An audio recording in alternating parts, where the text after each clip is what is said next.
How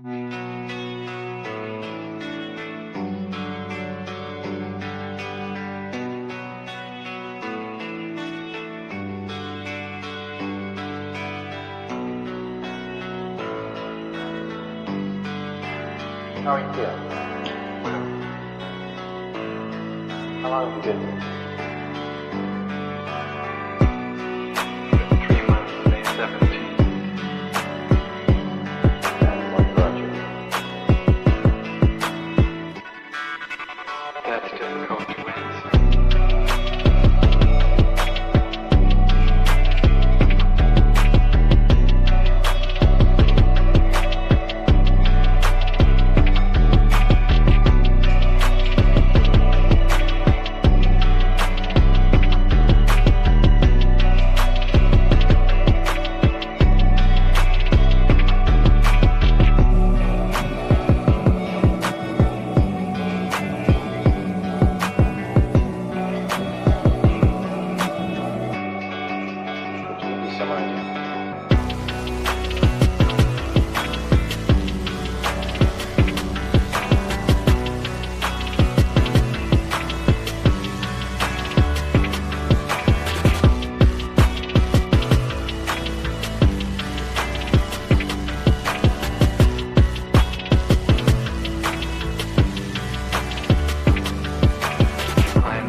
Eventually resulted in your being here in the hospital.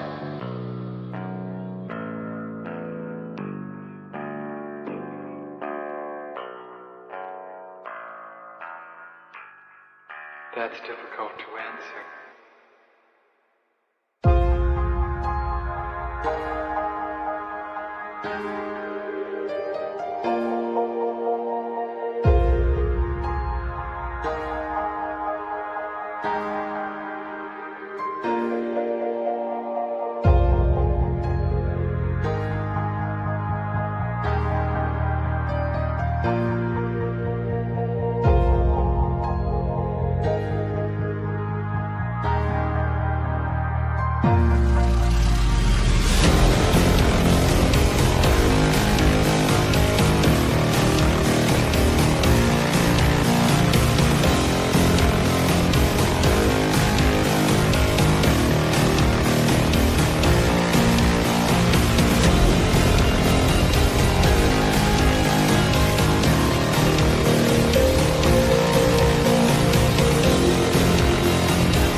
this the end?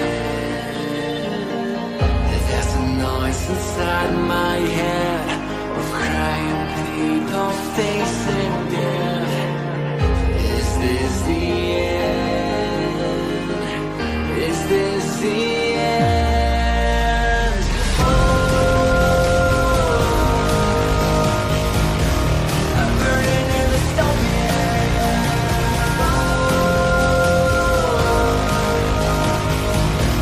There's no place to hide.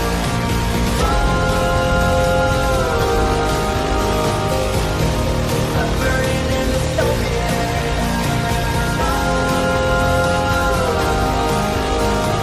This is the final time.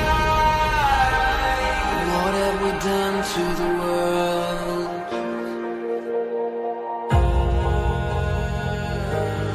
What have we done to the world?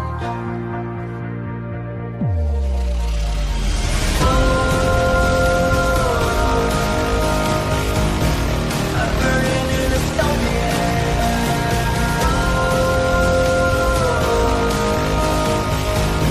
There's no place to hide.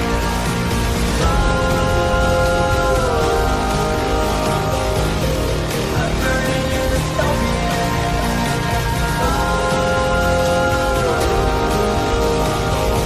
This is the final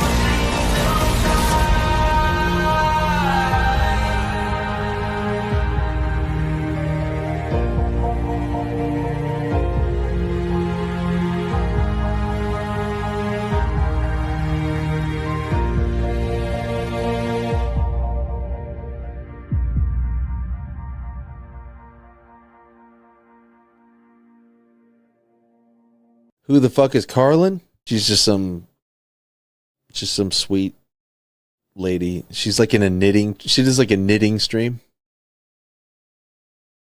She's like a knitting YouTuber. She does knitting. Can we grow up a little bit and Alt not Girl be sent $200. retarded? Have you Please. seen the work of Karlyn Borysenko? Anti-commie cult leader and is obsessed with looking at what actual far-left communists are talking about and organizing today, infiltrating them. They infiltrated the universities, schools, media. She has the receipts to back it up. Primary source evidence. Infestation is dire and she calls Republicans idiots eating slop. Agree. Thank you for the big super chat. Yeah, oh, I know Karlyn B. She's solid. She's funny. I The like great her. noticer sent $200.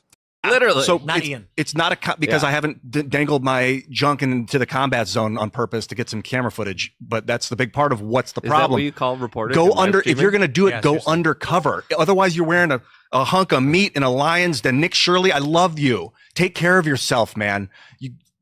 Karlyn Borysenko went undercover. Do stuff like that. Like if you want to expose this thing, don't pariah, But please. Ian, here's and I agree with you to an extent.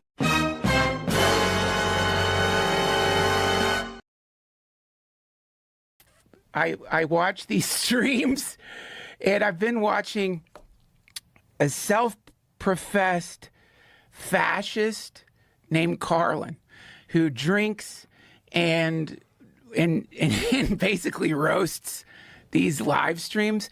But weirdly, she has apparently embedded herself with Antifa before, and so it's such a funny stream because So they tolerate her?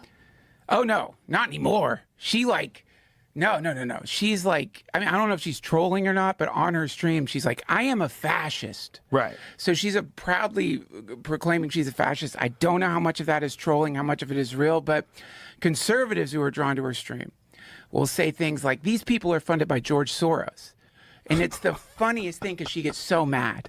And she's like, get off fucking Fox News. Stop watching that shit. It's all wrong. Do these people look funded? Do these people look like they have money? They're not funded. It's so, and I guess her bigger point is by saying these are funded agitators and not saying what they actually are, which is anti-capitalist revolutionaries, you dilute what's really happening. Because what's really happening, according to her, and I think a fair amount of people, is that the economy is so fucked. The middle class is diminishing so much. The cost of living is so high that this is the perfect soil you need if you wanted communism to grow anywhere. And I've learned a lot from Karlyn Borysenko, who goes in undercover with the left. And I've figured out from looking at her work, like when I first saw her stuff, I was like, oh, she knows what she's talking about. I need to like connect with her. And she actually, the first time I got assaulted in 2025, followed me and sent me messages, and she checked on me for months, just privately. It was so nice to have somebody like, are you okay? But I could tell she knew what she was talking about, and I subscribe to her. I look at all her stuff. I've learned so much, and I thought I knew a lot. I've learned so much. What's up, everyone? What's up? What day is it? It's Thursday, right? I'm pretty sure it's Thursday. It is such a weird week for me because I was traveling on Monday, and then Tuesday we did that long ass town hall, and I feel like I'm not recovered. I feel like just to let you guys know though, there might be something coming up on Saturday, for all the real ones, for all the early birds that are here, even though I'm technically late, even though I'm never late. I start my stream precisely when I mean to. Just so you guys know, there might be something coming up on Saturday in the afternoon hour, a spy stream of sorts. Just giving you guys a heads up. It has been a rough week. It has. I am exhausted.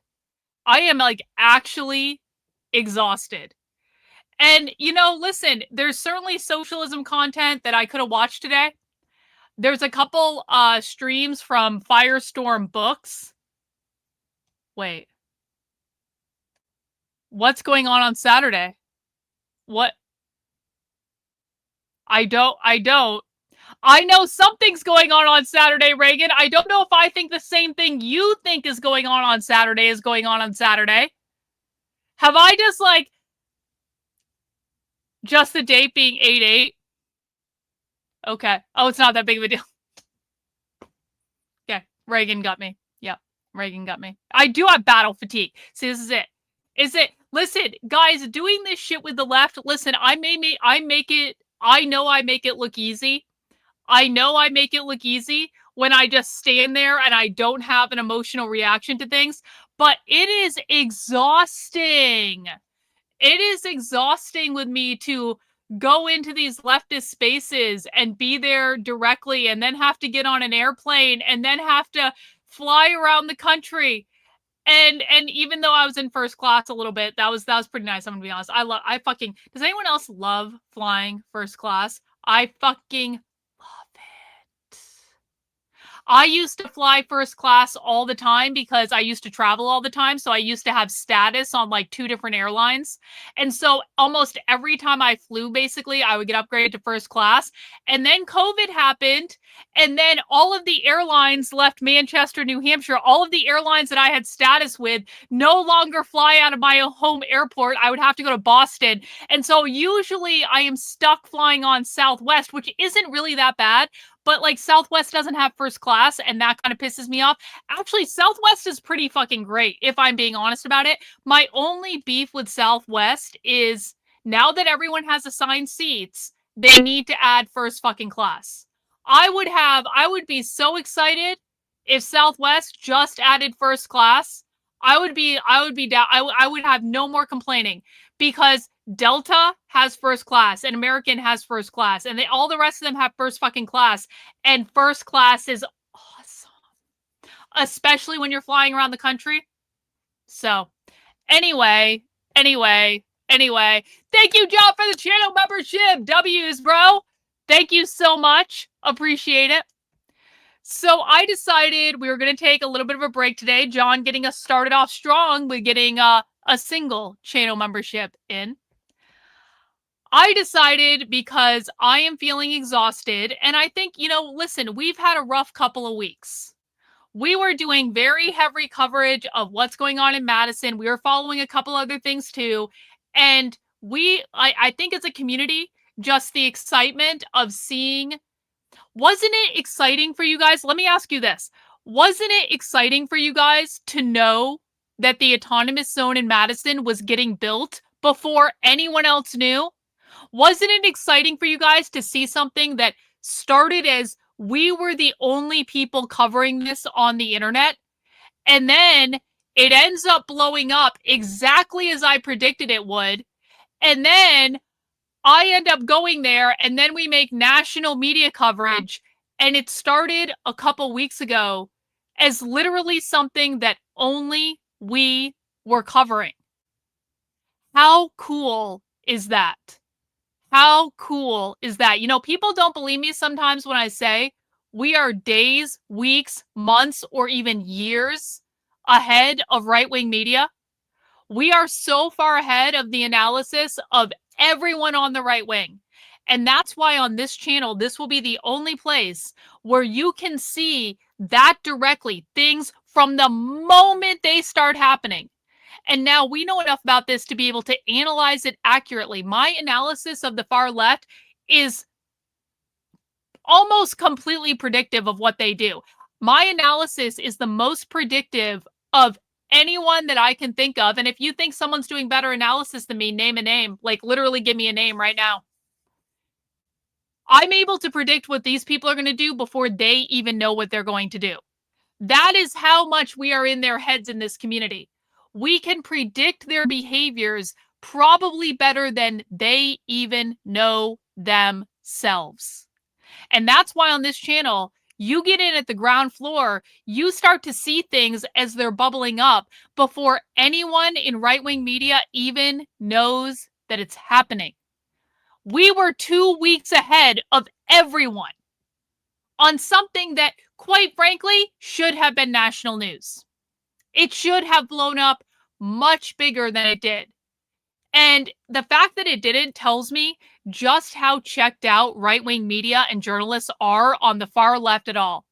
I really do think that, guys. I think that right-wing media has completely checked out of caring what is going on the far left. They aren't even paying attention to it. They have no idea how to analyze it. They're completely surprised when all this stuff happens and they didn't see it coming just because they've so thoroughly checked out. I told everyone the DSA was going to run the table with the elections a year ago. Has anyone, one in the chat, if you remember me saying, hey, the DSA has an electoral machine and this is going to be a problem? A year ago. One in the chat, if you remember, I was trying to warn everyone on the right fucking wing, the DSA has an electoral machine and this is a big problem. I said this a year ago. One in the chat, if you remember that. Two in the chat, if that's new information. Membership, thank you, Mike. Appreciate it, bro. I will add that as a membership. And then all of a sudden, the DSA starts running the tables with the elections, and conservative media is shocked at this. How are they doing this? They must be stealing the election. No, they're not stealing the election. They built an electoral machine. They built it in New York City, and then they exported it all over the country. And I was trying to tell you retards about this a year ago. No one listened. No one listened. And then the DSA won, and they're like, how did this happen? Maybe pay attention to what's going on. By the way, everyone should prepare themselves for the fact that Francesca Hong is absolutely going to win in Wisconsin. Francesca Hong, the DSA candidate for governor, is 1,000% going to win the Democratic nomination. And I think she's going to run the table. I think that Francesca Hong is going to be the next governor of Wisconsin. And the reason is that the right thinks that memeing on Twitter is going to beat a ground game that has been highly effective nationally by the DSA all over the country. Well, the right is memeing on Twitter, which, by the way, everyone knows most people are not on Twitter, right? The obsession that right-wing media has with Twitter is, and I will never call it X, by the way. X is a stupid name. It's Twitter. It's always been Twitter. I've been on Twitter literally since it launched. It will always be fucking Twitter. Right-wing media is stupid obsessed with Twitter, a platform that the vast majority of Americans do not even use, okay? So they think that by memeing on Twitter, they are going to beat a ground game by the DSA in which they're out knocking on doors and doing voter registration and doing voter turnout drives and getting people to the polls and making phone calls and doing real world organizing. Memeing on Twitter does not beat real world organizing, but the right is doing no organizing in Wisconsin. The right is doing nothing except putting up this AIPAC-funded candidate in Tom Tiffany that has like the charisma of a fucking rock. No one wants to vote for the Republican candidate, and the Republicans aren't even trying to win. So Francesca Hong is absolutely going to win.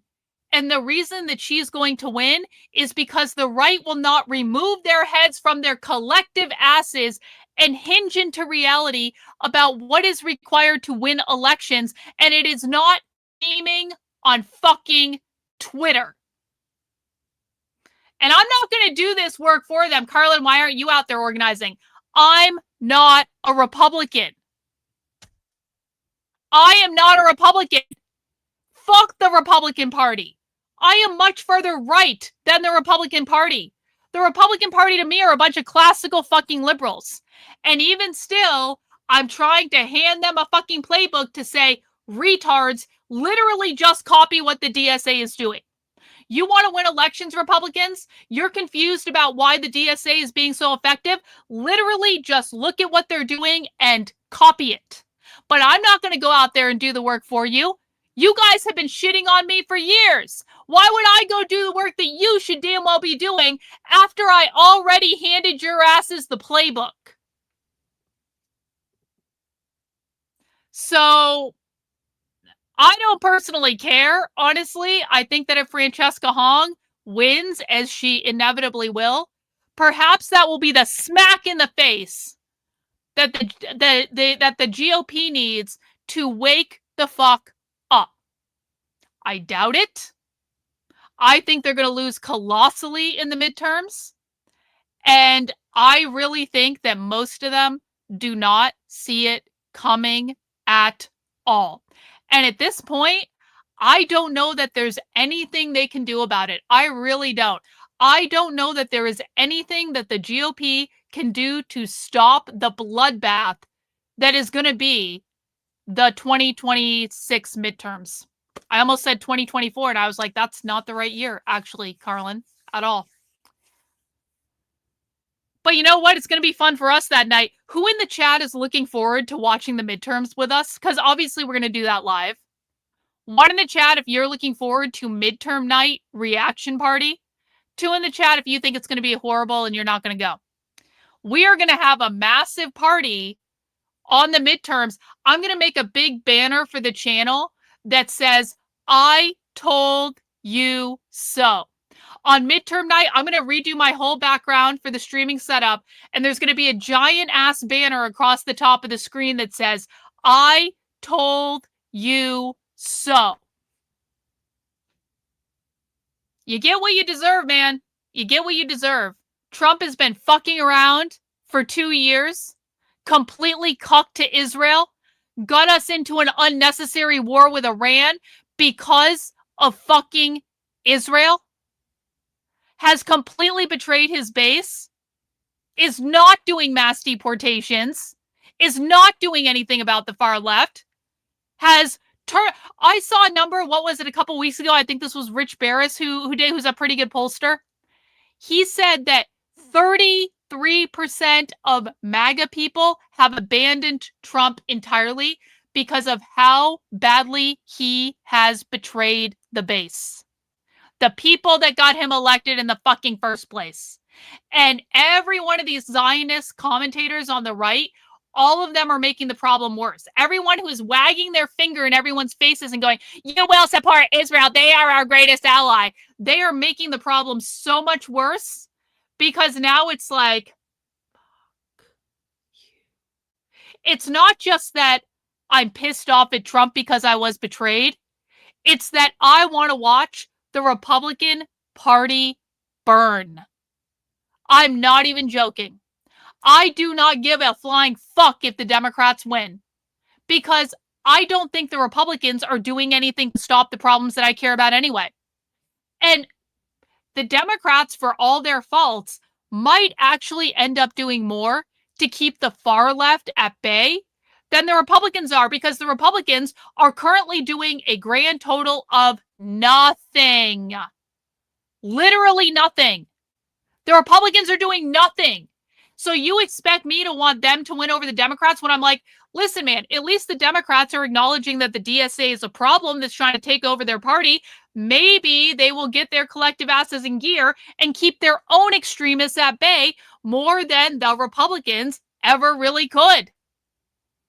So I want to watch the Republican Party burn to the fucking ground on the night of the midterms this year. We should start a countdown. It's going to be fucking glorious. And then the rubber's going to meet the road after the midterms, guys. Is the right ever going to pull their heads out of their fucking asses regarding the real problems that we are experiencing with the left? Because if the right doesn't pull their heads out of their collective asses after they get slaughtered in the midterms, they are going to lose the 2028 presidential election. And that's going to be bad for all of us, by the way. When Democrats gain power again, do you think I think that's going to go well for me? No. But it is what it is.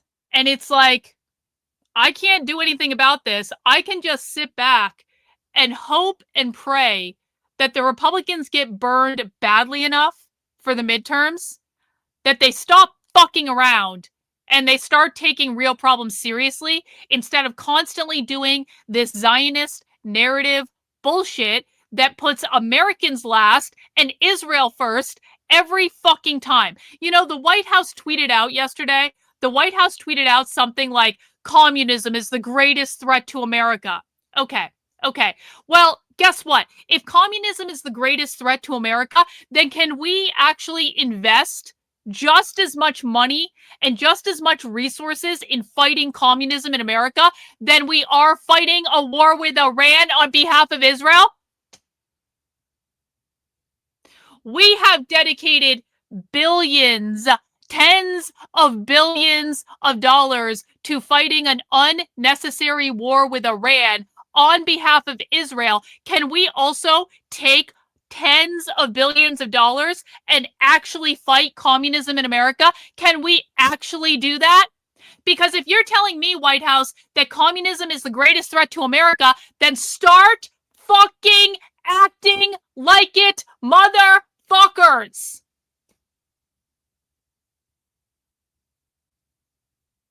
They are taking our tax money to go to war in the Middle East again on behalf of a foreign power.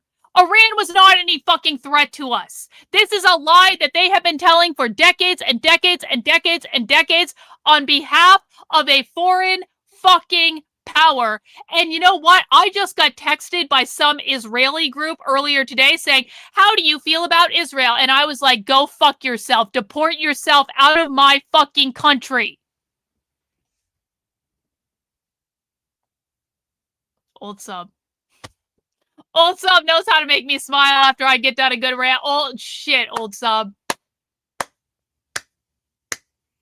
I just don't even know what to say. Massive dubs. I want to see a chat full of W's for old sub. Everyone who has a channel membership, I want to see plague doctor emojis in the chat for old sub. Thank you so much for everything you do. Dropping the 50 channel membership bomb on the chat today. And that's going to be good, too, because there's going to be a spy stream coming up in a couple days. And channel membership is one of the ways you get access to spy stream. Old sub, thank you so much for everything. Love you. Appreciate you very, very much, my friend. Thank you. And then we got Ginny in with the 5 W's to you, my dear, as well. Thank you so much, Ginny. Look at that. We're already to like, what, 57? That's good. Because, oh, yo, do we have something else? Let's say smash cultural Marxism now. I'm writing your name in the midterms. Hey, please do. And if you write my name in the midterms, take a picture of your ballot and send it to me. I would fucking love that. If you guys decide to vote for me in any election where you write me in as a candidate, can you please take a picture of your ballot and send it to me? That'd be rad. That'd be awesome. So I decided to take a little bit of a socialism break today. And I decided to get caught up on Tucker Carlson. Mostly because I think that, you know, some of us could use a little rest. Some of us could use a recuperation day. And also, I mean, this is one of those things, right? Where like, yes, we analyze the far left on this channel, but we can't exist in a vacuum. We have to know things that are going on in the discussion. And I'm probably not going to watch this Tucker Carlson video from last night unless I do it with you guys. Okay? So I decided we are going to watch this Tucker Carlson State of the Union type address, and we're going to see what he has to say. Now, I want to be very clear about this. I don't actually know how I feel about Tucker Carlson. Part of me would honestly love to have a conversation with Tucker about what's going on the far left. I would love for Tucker Carlson to interview me, not just because he has obviously a massive platform and that would be cool, but honestly, I would really like to see how he would interview me and what topics he would be interested in going into. I would actually, like, I find it a fascinating experience sometimes to be interviewed by people, and most people kind of suck at it, but occasionally there are people like Harrison Smith, who is just one of the best interviewers I've ever talked to. I've also talked to this Catholic priest a couple times that honestly does a great interview, and I bet, honestly, Tucker Carlson would do a really, really amazing interview with me. So he should totally have me on a show, and we should do that because that would be rad, and I would like to experience that. W's Anthony, I really appreciate that. But honestly, and I don't know that I would ever say this to Tucker's face, I don't know if I trust Tucker Carlson. I don't know that I do. I think the conversation would be fascinating, but that doesn't mean that I necessarily am like 100% Tucker Carlson fan. And it's not even that I dislike him. I don't dislike him. I just have questions and I have misgivings. And most of that, quite frankly, has to do with Nick Fuentes. Because I adore Nick Fuentes. I do. We are Nick Fuentes respecters on this channel. If you don't like Nick Fuentes, that is fine. But you will not shit talk Nick Fuentes in my chat. You will not spread the ridiculous smear bullshit about Nick in my chat that I see everywhere else on the internet. Nick Fuentes is one of the smartest people doing commentary about politics today. You don't have to agree with every single thing that he says.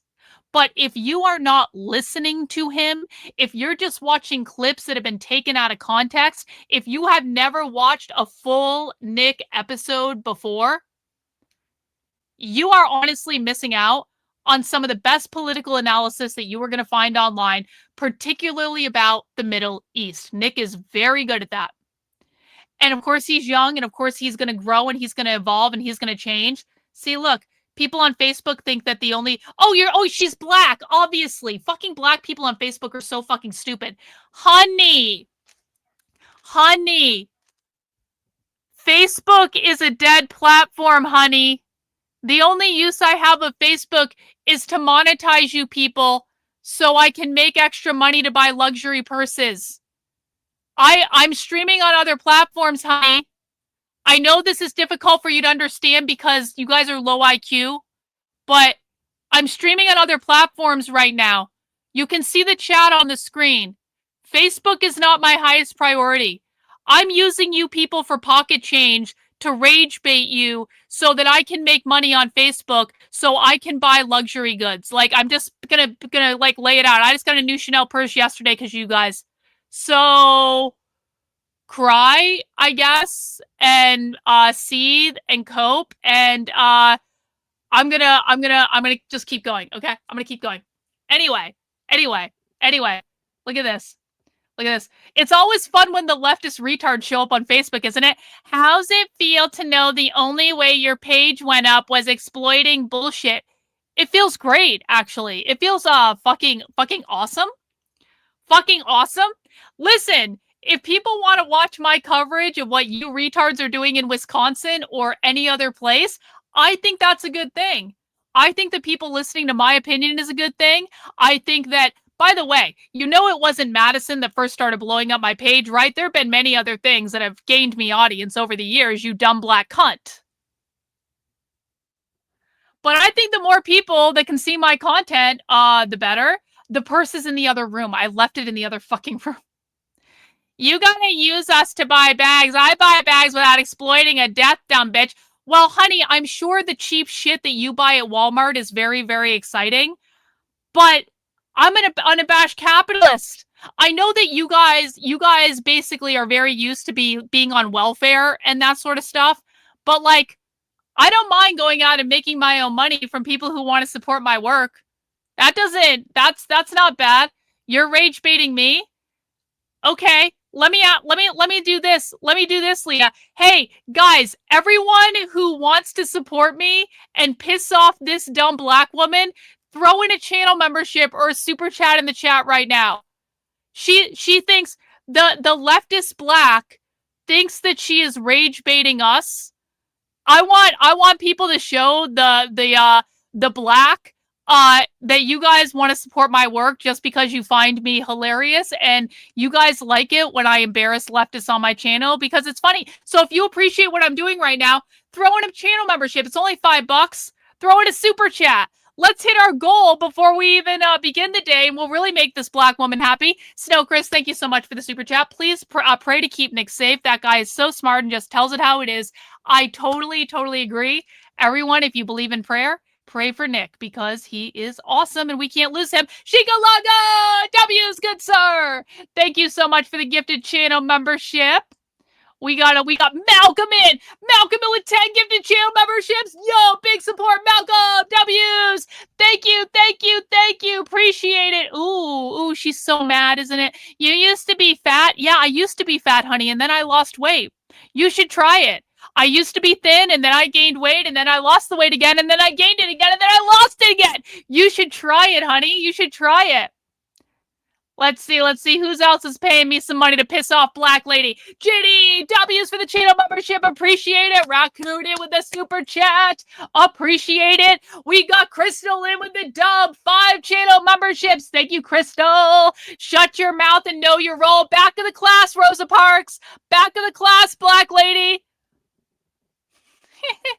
We got Irish in with a gifted channel membership. Thank you, Irish. We got 6 in with a gifted channel membership. W's to you.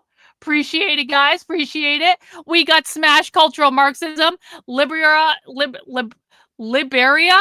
is the only reason. Liberia. Oh my God, I can't read. I thought you were making a joke about liberals. Holy shit.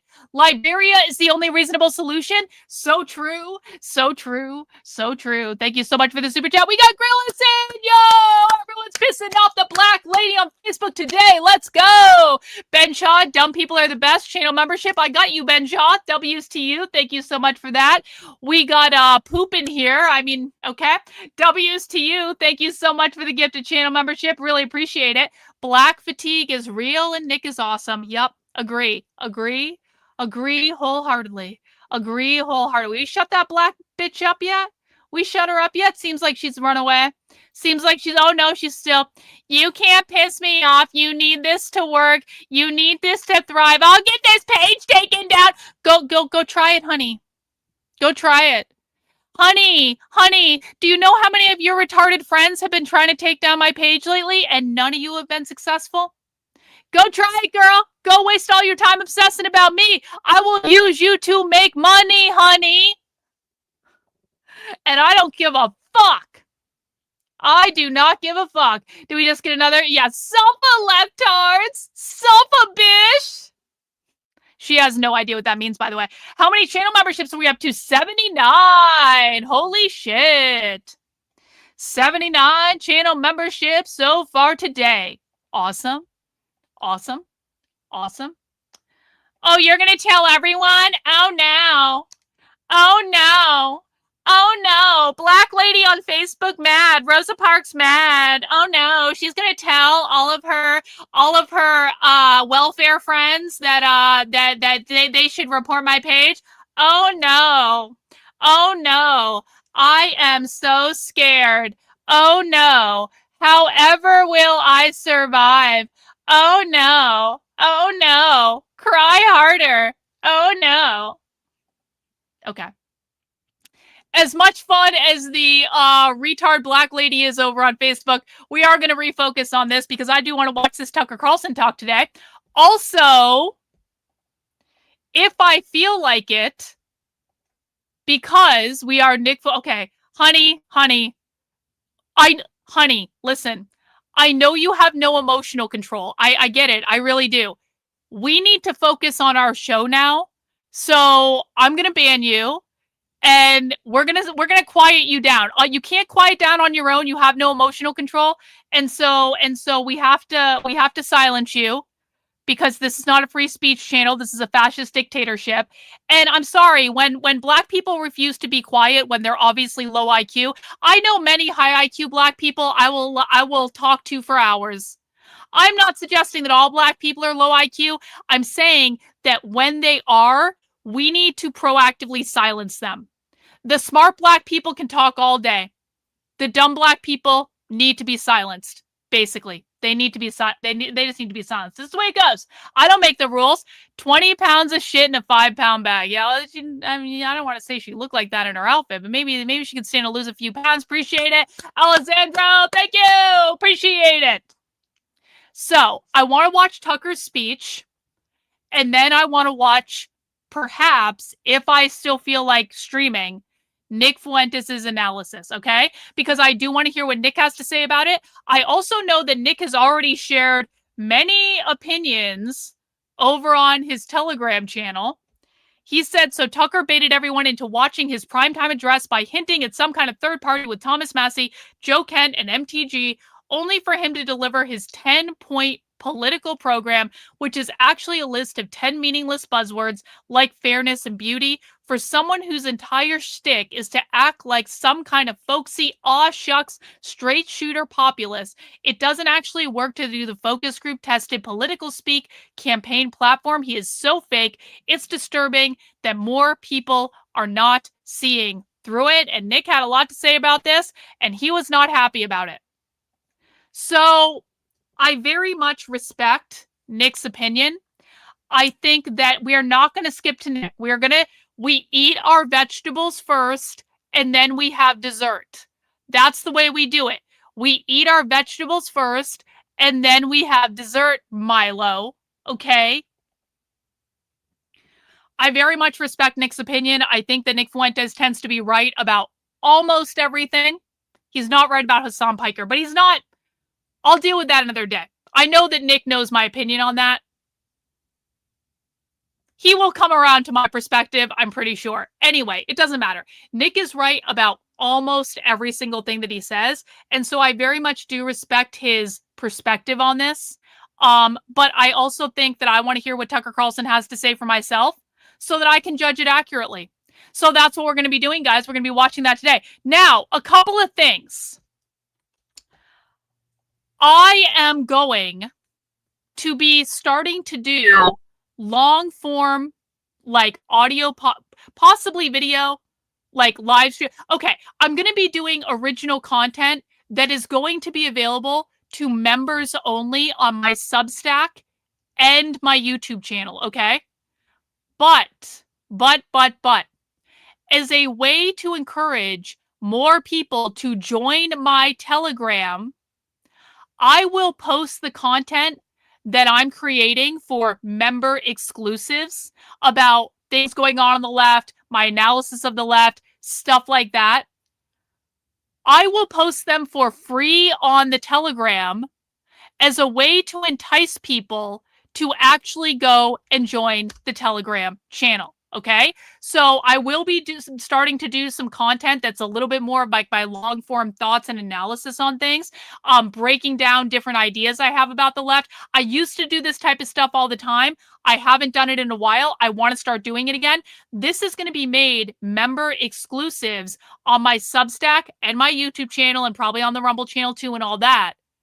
But if you join the Telegram channel, which is t.me/decode the left, I will, as a perk for getting your asses over there and making sure you're in that Telegram channel, I will post stuff there for free as an incentive to get people over there.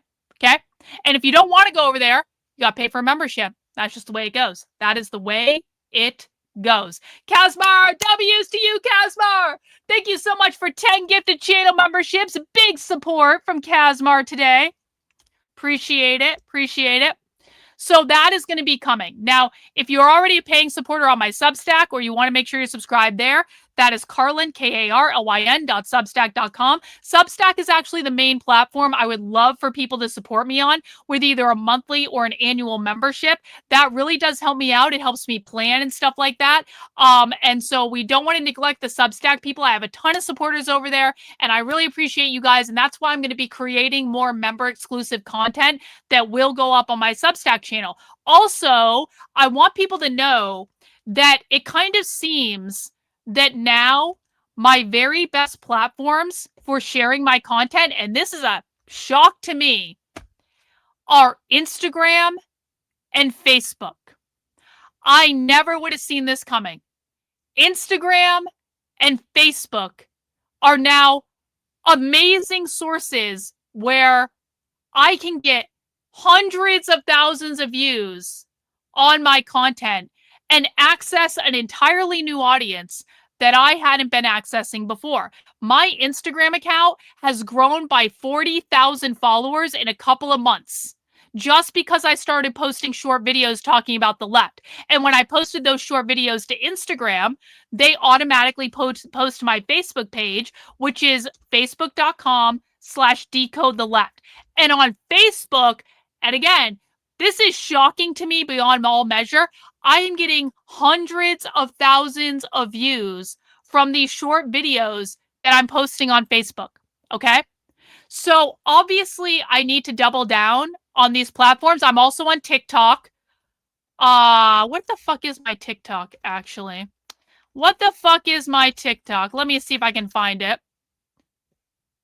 Yeah, here I am on TikTok. I think I have multiple accounts on TikTok because I kept forgetting what the actual handle was. But that is the one that I'm using for better or worse. I'm also gaining a fuck ton of followers on TikTok. So, listen. We have to use the tools that are available for us. And I'm really going to be doubling down on these platforms just because I just got monetized on Facebook a month and a half ago. I just got monetized on TikTok like a week ago. And it's showing my content to people. You know, and this is, I'm on Kick. So they're asking me what I think about Kick. I'm streaming on Kick right now. I always stream on Kick. I don't really do much over there, honestly. You know, my husband said to me last night, he's like, Karlyn, you're getting hundreds of thousands of views on Facebook, but YouTube isn't even showing your content to people. And I've always said from the very beginning, once people see my content, they fucking love my content when they actually see it. The problem is the platforms that I've been utilizing, like YouTube, like Twitter, suppress my own followers from actually seeing my content. And it kind of seems as though Instagram and Facebook and TikTok is not doing that same thing. So we have to double down on these platforms. I'm getting so much more exposure of my work than I've ever gotten before. And it's awesome because like relying on YouTube to build my audience has been like a soul-sucking experience. No offense, YouTube, because I really appreciate everyone who donates channel memberships. And I really wish YouTube would actually just share my content with the people who choose to subscribe to me.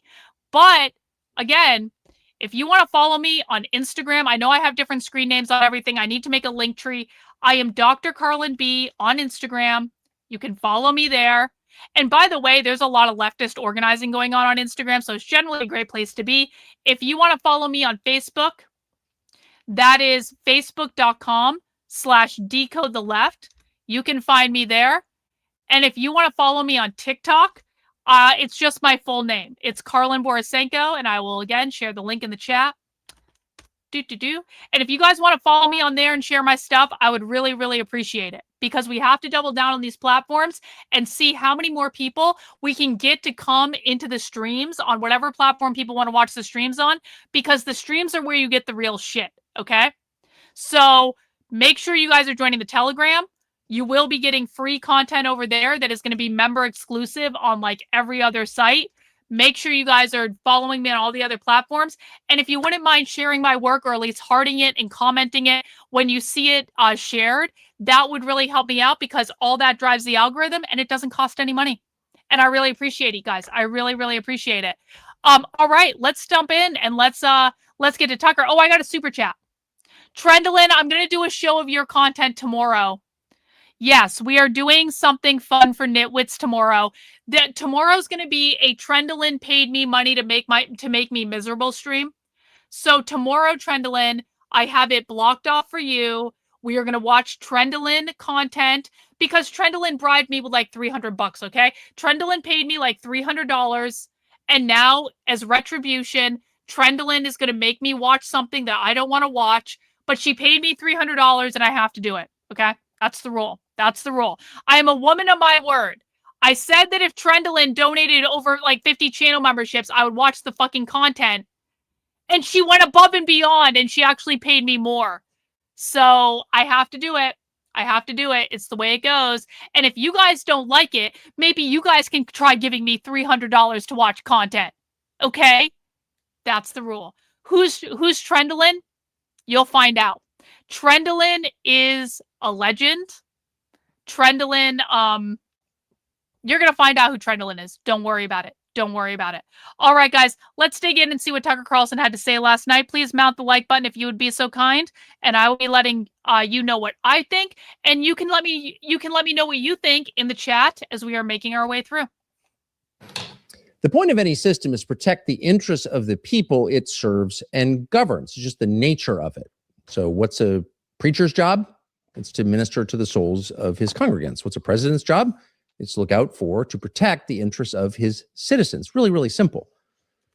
It's inherent to the definition. So it's been obvious for a while now that our system is not working as intended, because the people in charge of it seem to be looking out mostly, not exclusively, but like mostly 90 minutes, for Joe. their own interests. And you see that all around you.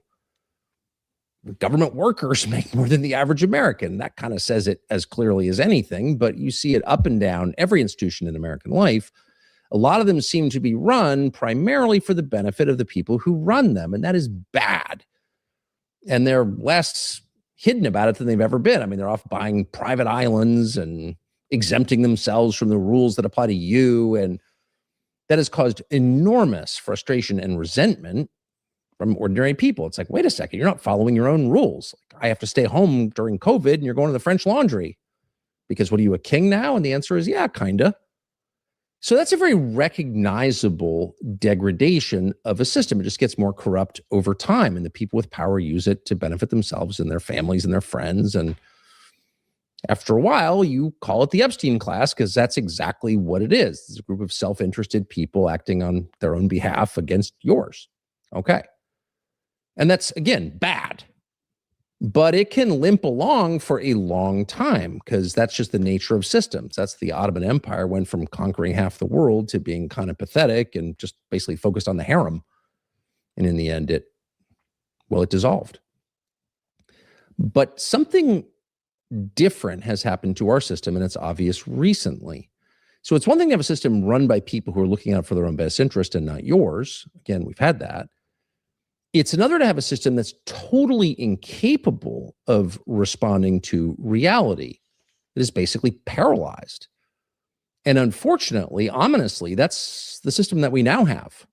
And we know that because the two greatest threats, arguably, in all recorded history, and those would be nuclear war and AI, are looming right in front of us. True. And no one in our society in a position of authority seems capable of responding at all, or even really acknowledging that this is happening. It's like they're frozen. staring at the tree as it approaches the windshield at 70 miles an hour. You guys It want really me to wear does cool feel player that way. And if sunglasses? you listen carefully, that is where we are. Oh, So we are moving. by the way, just as an aside, do you guys know I got new glasses? Do you guys know I got new glasses? Look at this. How studious do I look? How studious and academic do I look in my new glasses? I'm just saying, I'm going to put these on when I need an extra level of authority. I'm going to put these on when I need people to take me just a little bit more seriously. Do I have green sunglasses? Yes, I do. Yes, I do. I do have green sunglasses. How cool do those look? Okay, back to Tucker. Sorry. Moving toward, on this trajectory, if it holds, we are moving toward a nuclear exchange because you have two conflicts, one Bite your tongue. I do not look like Middle a East fucking Pisces. and one in the Near East, Eastern Europe, Ukraine and Iran, that are suddenly somehow merging. And what does that mean? It means a world war. And you have two sides with essentially inflexible positions. Not to get into the details, if you're following this, if you're one of the small percentage of Americans following this, you already know that there's no obvious resolution to either one of those conflicts anytime soon. And yet the Nothing, stakes golf. couldn't You're be perfect higher. just the way you are. And of course, the key participants in both of those wars, now becoming one war, are nuclear armed. And they feel that this is, to use a very tired term, existential for them. And so unless, again, the angle of attack, the trajectory changes really soon, we are going to wind up inevitably with the use of weapons of mass destruction. And you have one participant, President of the United States, openly threatening that already on Truth Social, on the internet, for everyone to see. We're going to eliminate your civilization. Well, of course, you can't do that with tomahawks, but you can with nuclear weapons. So you have the President of the United States, whatever they tell you, openly threatening the use of nuclear weapons in a conflict that has no immediate or obvious resolution. So where's that going? Well, toward a nuclear strike. And what happens then, God knows. But if you can even live with that fact, if you can even say, or just acknowledge without words that, yeah, this could wind up with people unleashing nuclear weapons on civilian populations, you're already around the bend. You've already proven yourself incapable of leadership, because that's crazy. That's beyond reckless. That's, well, it's literally suicidal and homicidal. And at very least, you're paralyzed. You cannot act in defense, not simply of your country or your civilization, but even of yourself. But that's where we are. Yeah, and the same goes for AI. Exactly. Now, of course, it's unknown, as with the wars in Ukraine and Iran, where AI winds up. And maybe it's just a big bubble. You know, it's the 2000 tech bubble. It's pets.com 100x, you know, maybe. You know, when I was interviewed by that progressive yesterday, and by the way, he's already released the interview, so I'm sure I'm going to get a lot of lefty hate in my comments. But like when I was interviewed by that progressive yesterday, he was asking me about AI and all of my solutions for AI. And I was just like, bro, I can only focus on so many problems at one given time. You think I'm going to be able to battle AI? You think, like, I have no influence in the AI area. I'm not going to, like, I think fighting AI is like a futile thing, because I think it's inevitable. And it's like the very best we can do with AI is learn to use it to our own ability for what, like, for how it benefits us. And it's like, there's nothing we can do to fucking stop this. You think we're going to turn back the clock on AI? There's nothing we are passengers on this train, my friend. And so it's like people sometimes ask me about my opinions about AI. I'm like, bro, like, I can't do shit about this. Like, we are passengers on this train, and we have to hope and pray that AI doesn't end up destroying us, to be honest. And in the meantime, it's like, utilize it is what, if you guys are not learning how to use AI, that's stupid. That's retarded. You need to learn how to use AI. AI has many wonderful, amazing uses. And it's just like, we have to be able to utilize the tools that are available to us to be able to do the things we want to do. And it's not perfect. I would never rely on it like separate from human analysis, but we have to be smart about this stuff. There's not a single person watching this stream right now that's going to be able to stop the future of AI. So we use it as best we can, and then we cross our fingers and we hope and pray it doesn't turn into like a Terminator-like situation where it decides to destroy all of us, or the Matrix, or something like that. Or maybe the predictions of the people who are developing the technology turn out to be true, which is that it's like the end. At best, we give up our ability to make important life decisions to machines. We put machines in charge of our lives. Yep. That's at best. Exactly. And at worst, the machines decide to kill us all and there's nothing we can do about it. That's what they're saying. Not, the doomsday prophets of Twitter, but the people who are developing this technology are saying, oh, by the way, this thing that we're making could kill everybody, and at very least will make certain that your kids and grandkids and probably you don't have jobs. And we're going to, I guess, do something about that, but it's not clear what. And that's coming in like a year. Huh? Mm-hmm. What's remarkable about that is not simply that the people doing it are admitting it, really trying to get our attention, telling us we're doing this, but that no one is doing anything. Thanks, Reagan. They're just mesmerized, a fixed stare at this thing that might be the end of everything. Who acts like that?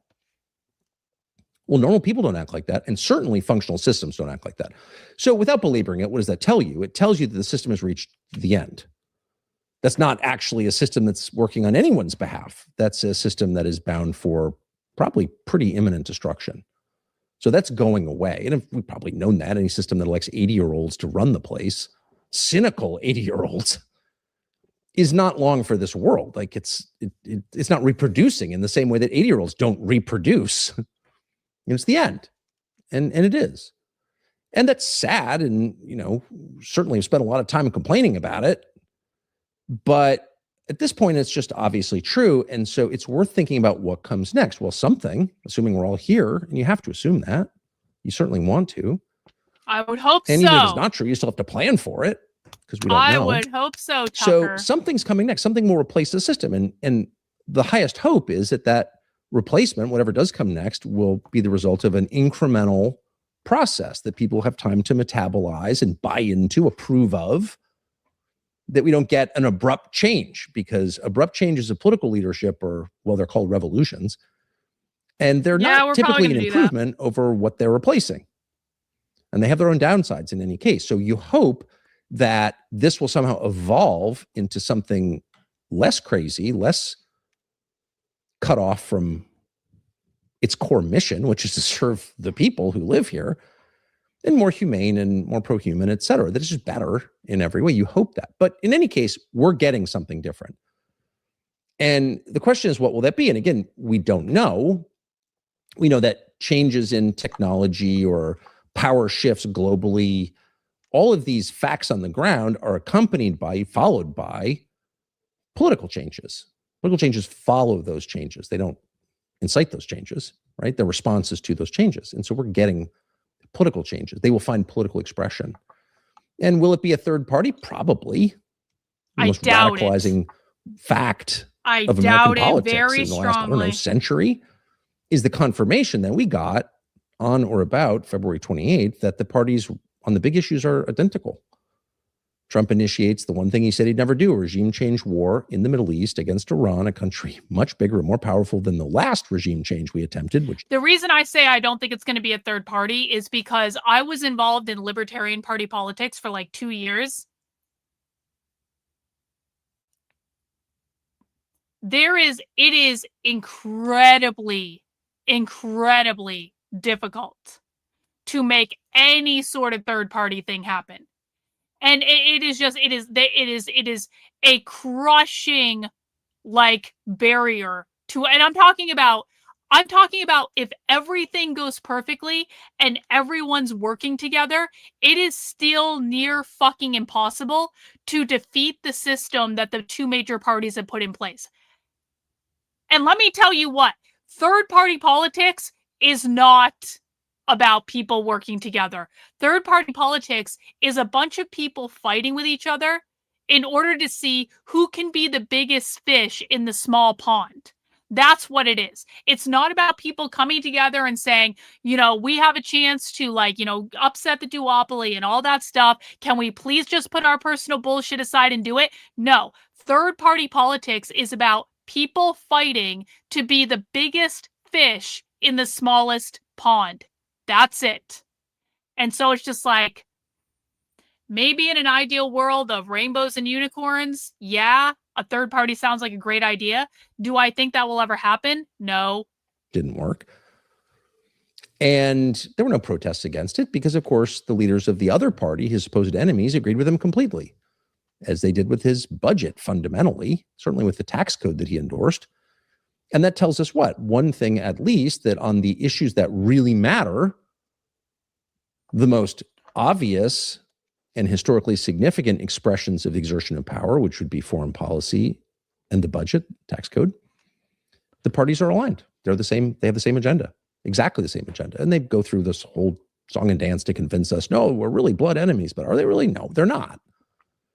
And once again, just to restate the obvious, because you can't state the obvious enough, if Trump's opponents really opposed what he was doing, well, then we would have people in the streets, famously, and the party whose whole self-understanding is people taking to the streets and marching for this, that, or the other thing, especially peace, would be marching for peace and against this war, but they're not. And why aren't they? Because they're not against it. That's why. Not to complain about it, but just to sort of set the predicate for the next stage in our lives as American citizens. We know that the parties are aligned on the issues that matter against the population. Now, how do we know it's against the population? Because we have public opinion polling. And it may not be precisely right, but over time, we get a pretty clear picture of people's priorities. And the big things that the US government, endorsed by both parties, are doing, which is spying on you more, moving an ever-growing share of gross domestic product to a smaller percentage of the population, invading countries, spending $1.5 trillion a year on a military they can't win a war, et cetera, et cetera, et cetera, all the things that they're doing, the big things. Population doesn't want those things. And they're really concerned, despite a lot of hectoring from their leaders, about the price of burritos. And you could say, well, that's awfully small-minded. I'm definitely you shouldn't be eating $20 burritos. But, you know, maybe people want to choose what they eat. Burritos are good. They don't want to pay 30% more for it over a year or whatever the number is, but it's a big hike. And so if you really cared what people wanted, you would take that seriously. But as noted, not only do the people in charge not care what you want, they're actively hostile to what you want. And the fact that you want it is evidence to them that it's illegitimate. Well, you shouldn't want that. You entitled little kid. What are you, a college student? The ones who aren't going to have jobs thanks to the AI, they're all invested in. I mean, you see, this is like it's too disconnected to continue. So probably going to get a third party or multiple parties. Is that the best system? I don't know. It's better than the one we have. Will that be enough is the question. And the answer, the hard answer, is no. Because when you hear people say, well, there's no political solution to this, well, of course, you're rooting for a political solution because the alternative is something, kinetic, as they say. And you don't want that. You don't want violence of any kind. But you also know that there are no political solutions to anything, really, in any system. Because the society behaves consistent over time with the values and concerns of the people who live there. Which is to say, if you want to change human behavior, passing laws against it doesn't get you there. What gets you there is convincing people it's the right thing to do. Obviously, there's no law against screaming the F word at your toddler in Walmart, probably, or certainly in the parking lot. Can't be arrested for that. There's no statute that says you can't use vulgar language with your kids, but who does that? Well, very few people. Because if you try that, give the finger to an old lady in a crosswalk, probably not illegal. No one does that. Why? Because if you try it, obviously people are like, what are you doing? That would be fucking funny, actually. That would be funny. So you don't.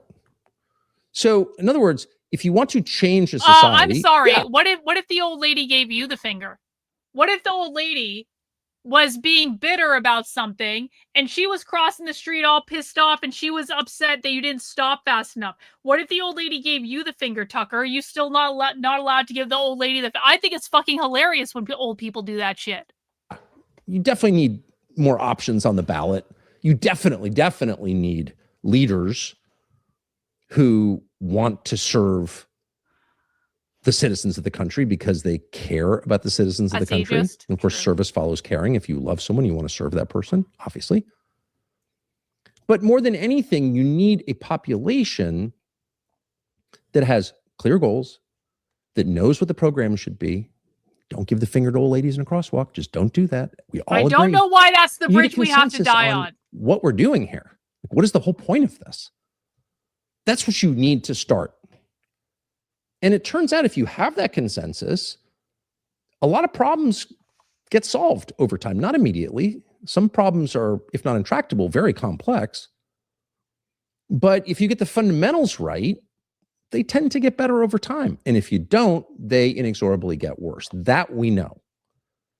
And so any effort to fix America's systemic problems with technocratic solutions is by definition doomed to fail because it doesn't address how you got here in the first place. So how did we wind up with $1 trillion in debt? Trillions and trillions, unpayable debt. Well, because we kept electing people who added to it, including the current occupant of the White House. Now, why did we do that?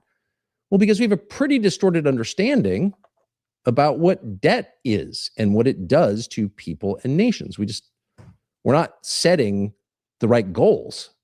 We don't think that's important to avoid debt. And if we got a rumble rant from bystander syndrome. This is such a controlled op. Perhaps it is. It's ridiculous. He's fake as store-bought nails. He won't change shit. We'll get more wars and more invasion of privacy effectively until we effectively are slaves. Yep. You might be right about that. I'm not pro Tucker. I'm not anti Tucker. I'm kind of neutral on this question. I don't trust him.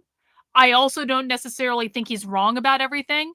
So I am simply listening to what Tucker said because he's a hugely influential person so that I can understand what he actually said. Okay. And then we will watch Nick Fuentes afterwards and Nick can offer his opinion and we will listen to that too. Probably wouldn't over many decades have accrued a debt that is unpayable and in fact controlling us. So all of this goes back to one of the things that nobody in politics ever admits out loud, but is just true, which is the most important thing you can do if you want to change a world, a region, a civilization, a nation, a neighborhood, a person. The most important thing you can do is tell the truth out loud, always. The words are the most important thing. They're not the whole solution, but they're the beginning of the change. Tell the truth out loud. Say what is true. And there are a lot of ways to prove this, but the only meaningful relics we have of any former civilization are the ideas that they promoted, the words they said. And to the extent those have survived, they have affected and influenced subsequent generations. The most important legacy of the Roman Empire is not its aqueducts, some of which still stand because they were awesome architects and great builders, and they used stone, not reinforced concrete, and that's all impressive. But the most enduring legacy of Rome, of course, is Christianity. With Constantine was a state religion, and it's still the world's biggest religion. So it's the words that matter. Above all, and that's why tyrants famously, and all governments actually, try to constrain what you can say. That's the first thing they do. Before they try to disarm you, is they try to tell you what you can say. And so we thought it'd be useful just to set down the goals of whatever comes next. And it'll find all kinds of expressions. And hopefully it's better than what we have, but we know it'll be different from what we have because what we have literally doesn't work. It can't protect itself from the greatest threats in human history. I agree with that. Here are the 10 things that when all is said and done, America should be, and probably has been in the past, but certainly should be. And if you get these right, if you could buy in on these, and it shouldn't be hard because almost everybody agrees with these, then you can actually have hope that the system will be more responsive. It certainly won't be suicidal, that the country itself will be vibrant and alive and not dying. It won't be living off its cultural inheritance, which we still are, and it's getting a little lean. When the best things in your society, from the founding documents to the architecture, are all things made before your grandparents were born, it's a problem. In fact, it's the end. So what is rebirth? Well, rebirth begins with stating the things you want to be. What should America be? Child trafficking is one of those issues that nobody wants to talk Tucker, about. come on. Why are you putting commercials? Absolutely. America was created to be fair. That's the entire point of America. Well, it never has been fair. Yeah, well, okay. But that doesn't change the fact that that has always been the goal. And when you stop trying to find the goal, then you have no hope. Thank you, John. I appreciate that. And so this country needs, first and foremost, a recommitment to fairness, which, to remind you, is your birthright. Fairness is promised you by God. And how do we know that? God doesn't promise because us we fairness. know that God created every person. The founders knew that, whether they were Orthodox Christians or not. Not one of them doubted that the point of this project was to guarantee the inherent fairness, which derives from the inherent equality of all peoples, because they share a common origin, which is God. Rumble. What does that mean? I got that one already. It means that you have a right to be treated according to immutable, objective principles and standards that don't change depending upon who's being judged by them. That's the key to everything. That's the key, of course, to our justice system. Was also at one point a guiding principle in our economic arrangements, that some people were going to get paid more, some less, according to their ability or their work. This was always the goal.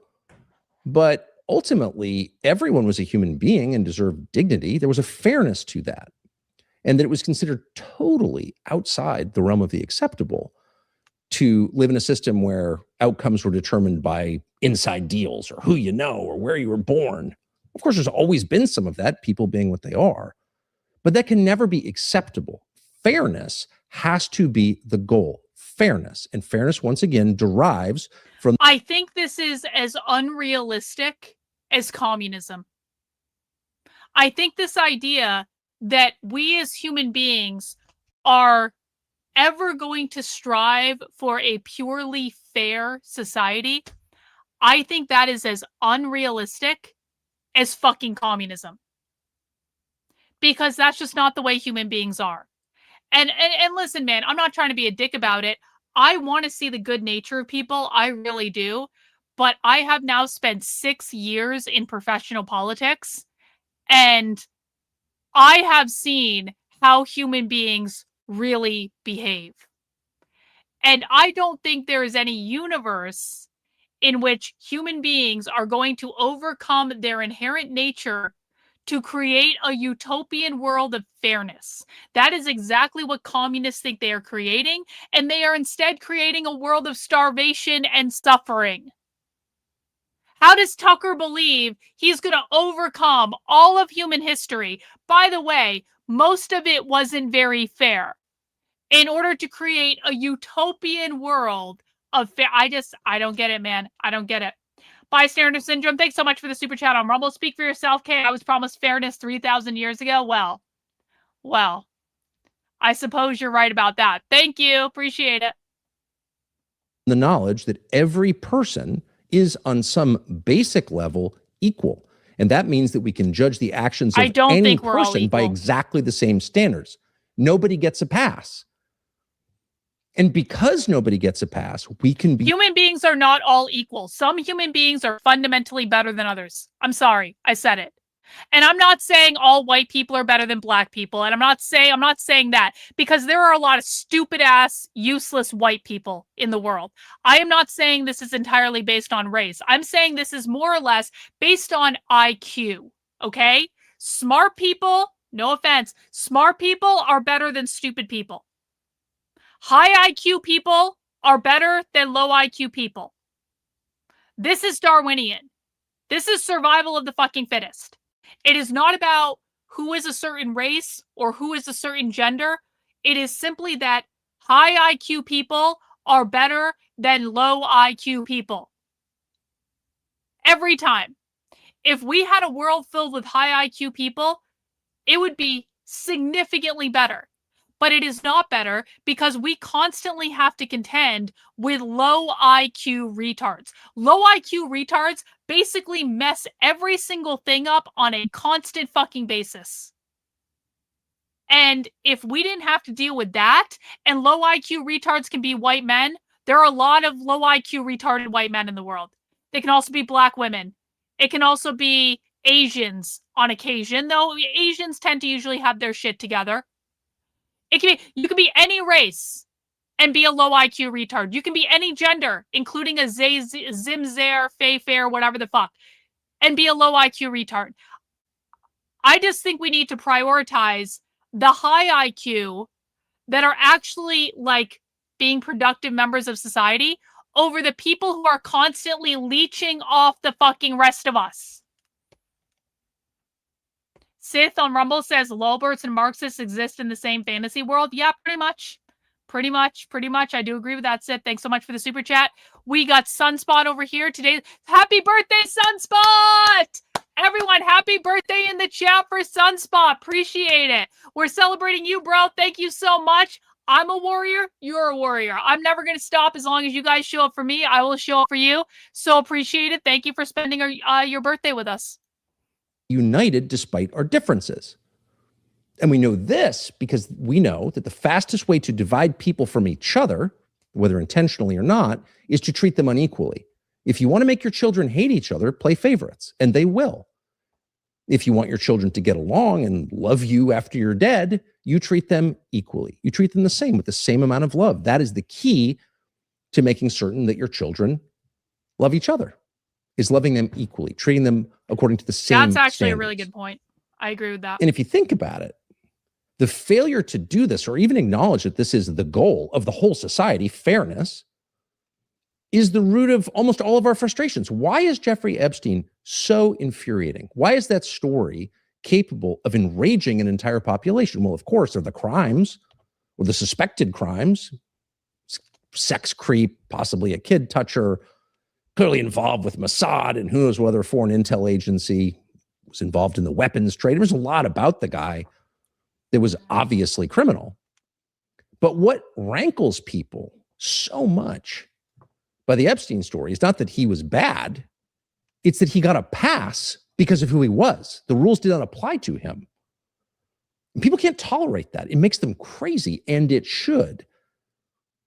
Because it gives a lie to the whole pretense that this is somehow a fair society. And people, when they live in unfair societies, start to behave in very different ways. In fact, if you want to inspire people, not just to hate each other, but to become criminals, to seek their own special deals, to engage in their own corruption,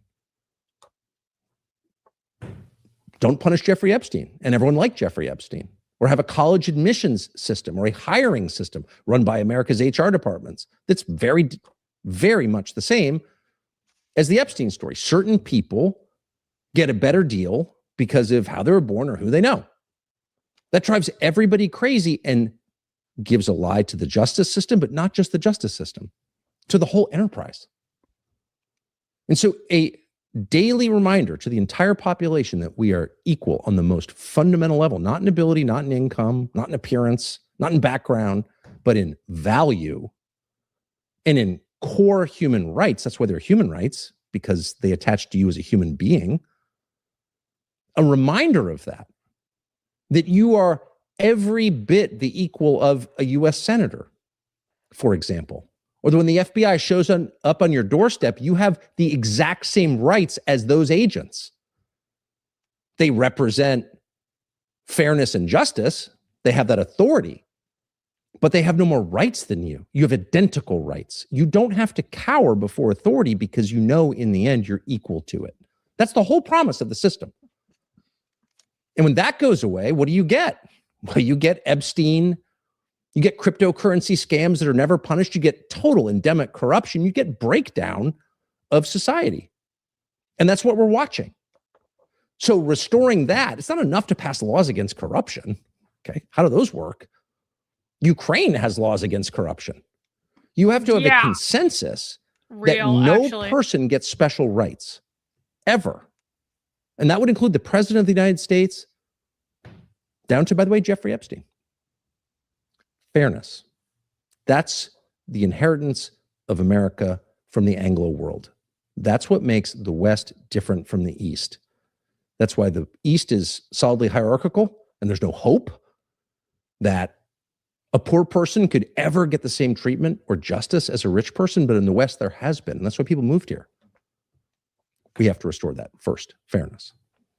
The second thing that you need America to be is sovereign. What does sovereign mean? Sovereign means free from outside influence, the right to make decisions on your nation's behalf or your own behalf without being told what to do. Sovereignty is a synonym for freedom. The opposite of sovereignty is slavery. I totally agree. I don't necessarily think hierarchy is bad. I don't think hierarchy is bad. I think that everyone is more comfortable when everyone knows their role in the system.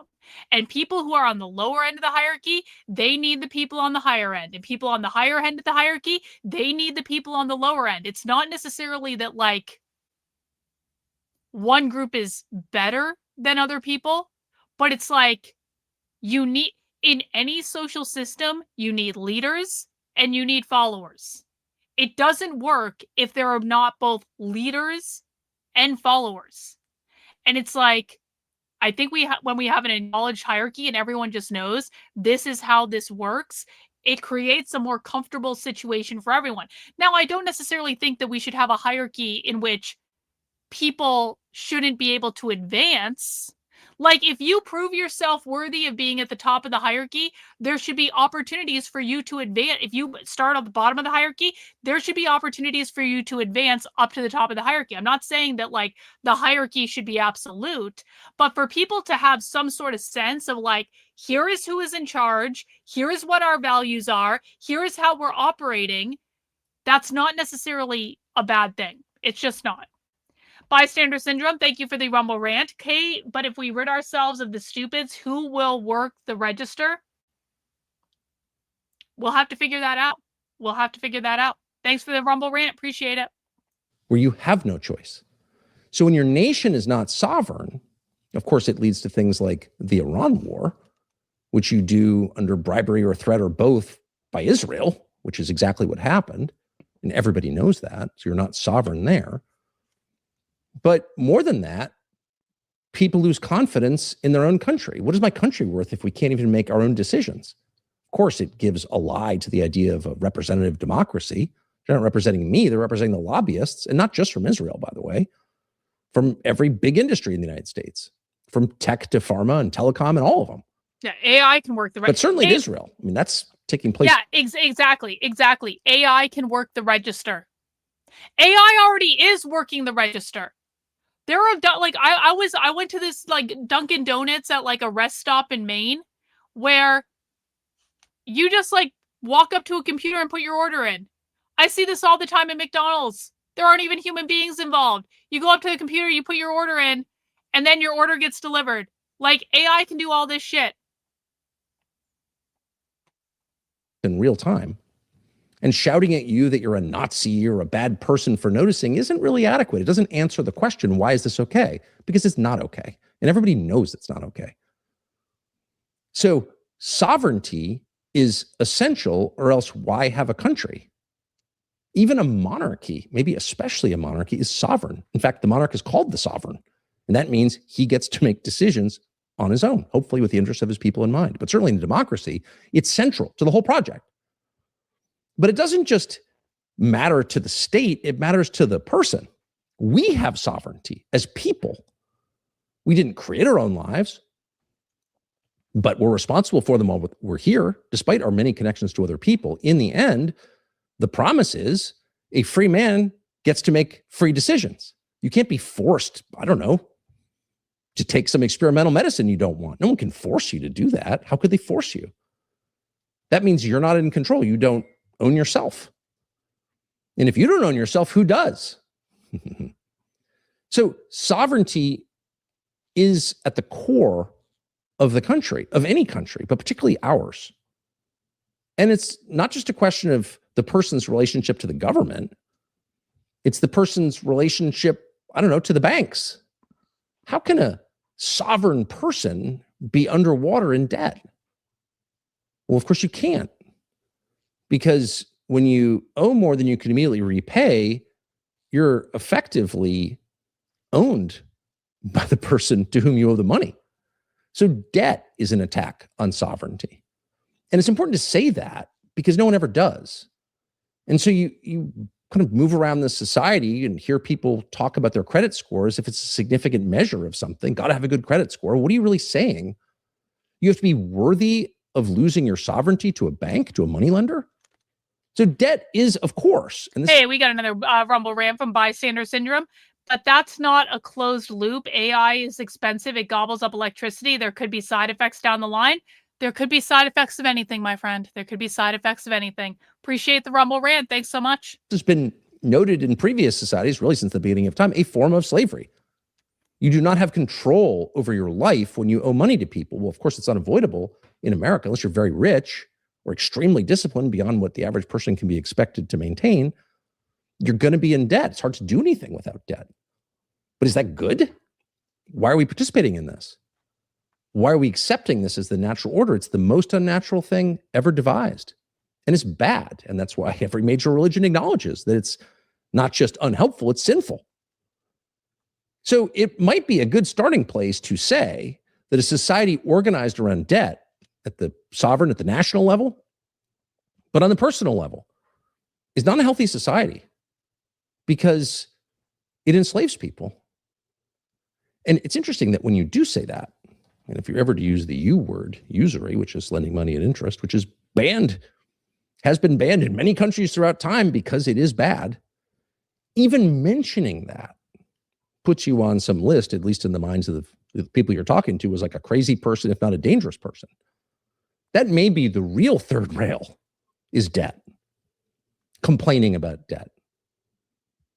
Noting that a 25% interest rate is totally immoral. And by the way, for generations, members of the mafia were put in jail for loaning money at that rate. It's called loan sharking.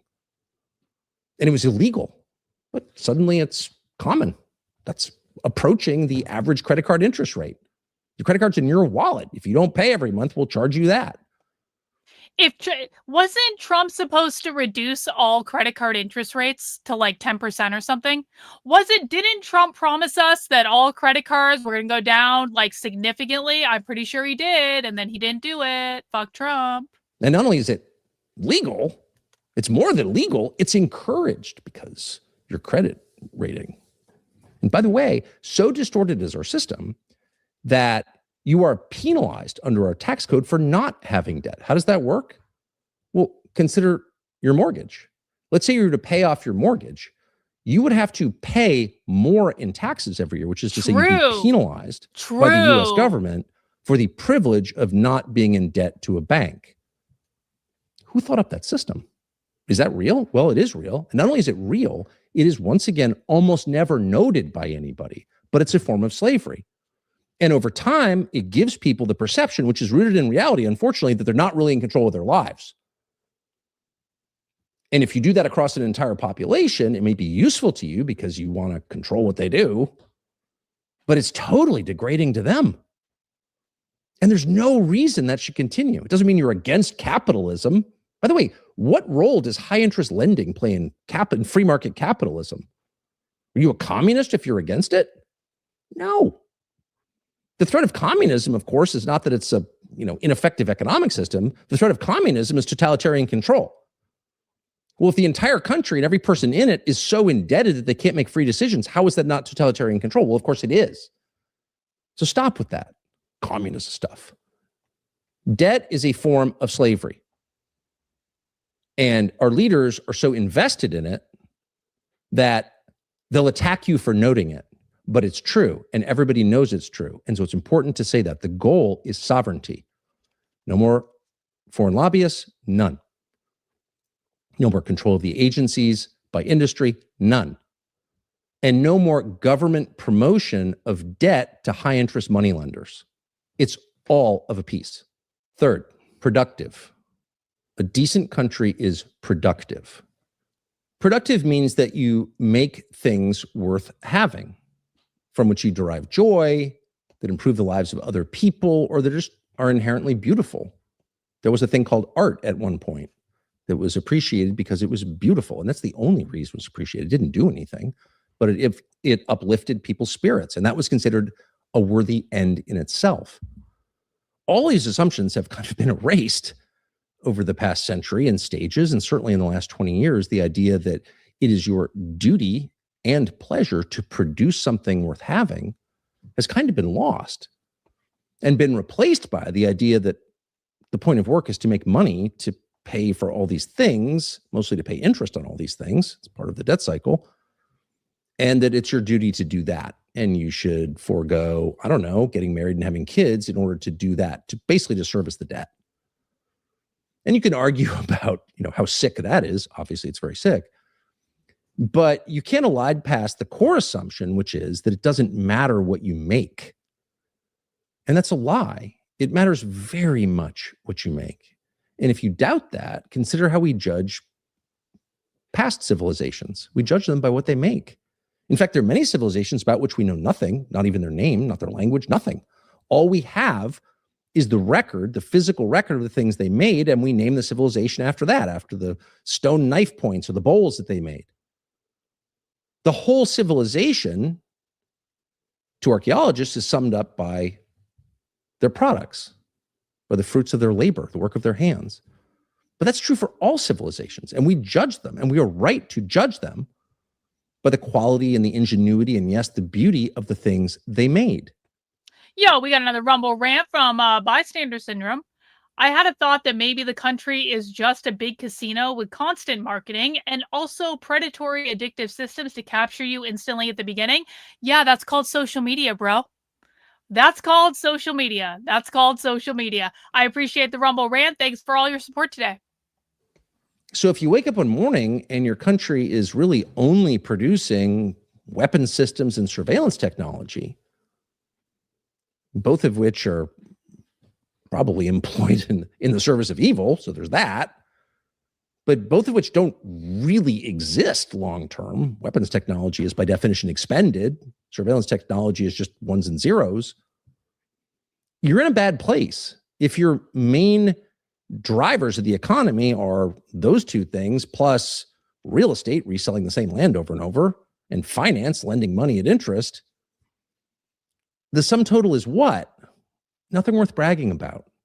And people can feel that. There's been, of course, this long debate about the manufacturing sector. Well, of course, it wasn't a debate. There were a couple wackos like Ross Perot and Pat Buchanan are like, wait, we need to make things. Oh, shut up. You don't understand capitalism, said Ben Shapiro's parents or whoever was arguing at the time. No, you don't understand capitalism. It's really about efficiency. And it's cheaper to make it over there, and then we reap the benefits. And Buchanan and people like him would say, but don't we kind of lose something? We don't make anything? Oh, shut up. You don't understand economics. But you don't have to understand economics to know that they were absolutely right. That you are judged by the things you make, but you also judge yourself by the things you make, which is to say your dignity and self-respect come from doing something useful and or beautiful, something worth having. At the height of the Cold War, let's say in the 1970s, what was the Soviet Union famous for? Now, of course, they had a larger nuclear arsenal than ours. They controlled a greater landmass than ours. It was enormous. But the one thing they didn't do that we did do was produce beautiful, useful, well-made things. American craftsmanship was probably close to its peak. Certainly its reputation for craftsmanship was at its peak. And the Soviet Union, meanwhile, churned out crap. You didn't want a Soviet car. You know, it ran on like kerosene and broke down at red lights. Like it was a joke because the system was a joke. And we knew the system was a joke because of what they made. So what do you say about a system that makes money lending and real estate speculation and flock cameras? Real. And Tomahawk missiles? Like that's it? That's what a great nation makes?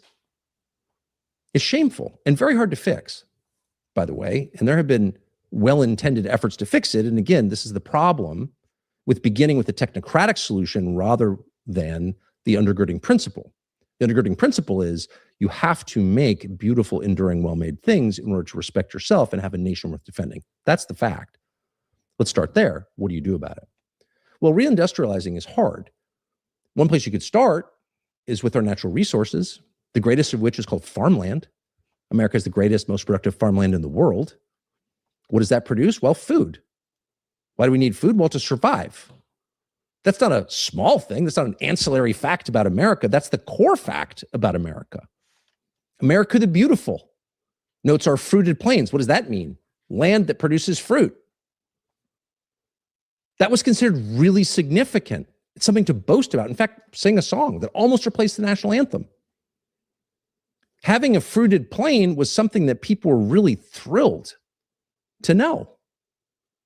Now, the fruited plain is just a place to put data centers and... I find it like... Okay, I know what I'm going to say is ironic given that I'm someone that pontificates on the internet. But I don't write a 90-minute State of the Union speech and pontificate to this degree. I'm finding it off-putting. Let me know if you guys agree with me or not. I may be full of shit on this one. I don't know. I personally am finding it off-putting that Tucker is giving me a big lecture about the way the country should be, when it kind of seems like it's this utopian vision of like unrealistic expectations based on anything. Tucker Carlson has a lot of fucking experience. He knows what's up. He knows this utopian vision is not real. He knows this. He's been around a long ass time. I'm finding it off-putting, like the arrogance of this, when I'm not really hearing anything that I consider to be hinged into reality. Let me know what you guys think in the chat.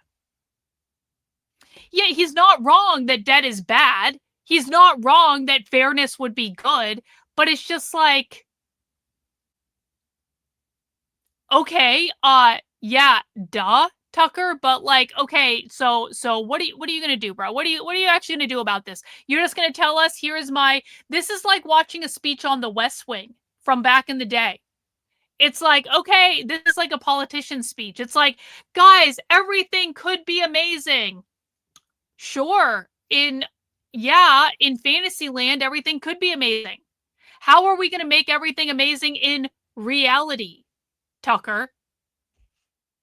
Windmills, make ethanol. In other words, it's a resource farm for the rest of the world, which is what America is becoming. Our resources are collateral on our debt. And by the way, if we ever default, we'll find out whether we can keep the Great Lakes, the largest store of fresh water in the world, or are those part of the collateral? That's where we're going. Unless Americans reorient around the things that actually matter based on what we have been given. And the main thing that we've been given is America, the landscape, not America, the abstract idea, the theory, the free market capitalism, the defending democracy. No, the mountains and Big Sur and those fruited plains and the entire thing, the continent that we got, that's the prettiest, most productive piece of land in the world. And so you might start with farms. You might start by actually growing the world's best food, which we no longer do by and large, at least for the mass market. But you could, it wouldn't be too hard. Well, that would be socialist if you had a federal agricultural policy. Well, we already do. We have for almost 100 years at scale. So real. Almost no big farmers could exist without the agriculture department, the ag department. Yo, we got another Rumble rant from Bystander Syndrome. Hey, at least appreciate that he's paying me money when he wants to go completely off topic with the stream. But, you know, money, that's good. After topic, if the United States collapses next year out of the Soviet Union, that's not going to happen, and they made you dictator, how would you prevent foreign and local wealthy people from buying everything? I have no fucking idea, bro. I'm not going to be made the dictator of America. I have no fucking idea what I would do if I was dictator of America, because that's literally never going to happen, and so it's not a thought exercise that I personally am going to engage in. I do appreciate the money, though. Thank you. But what is that department doing?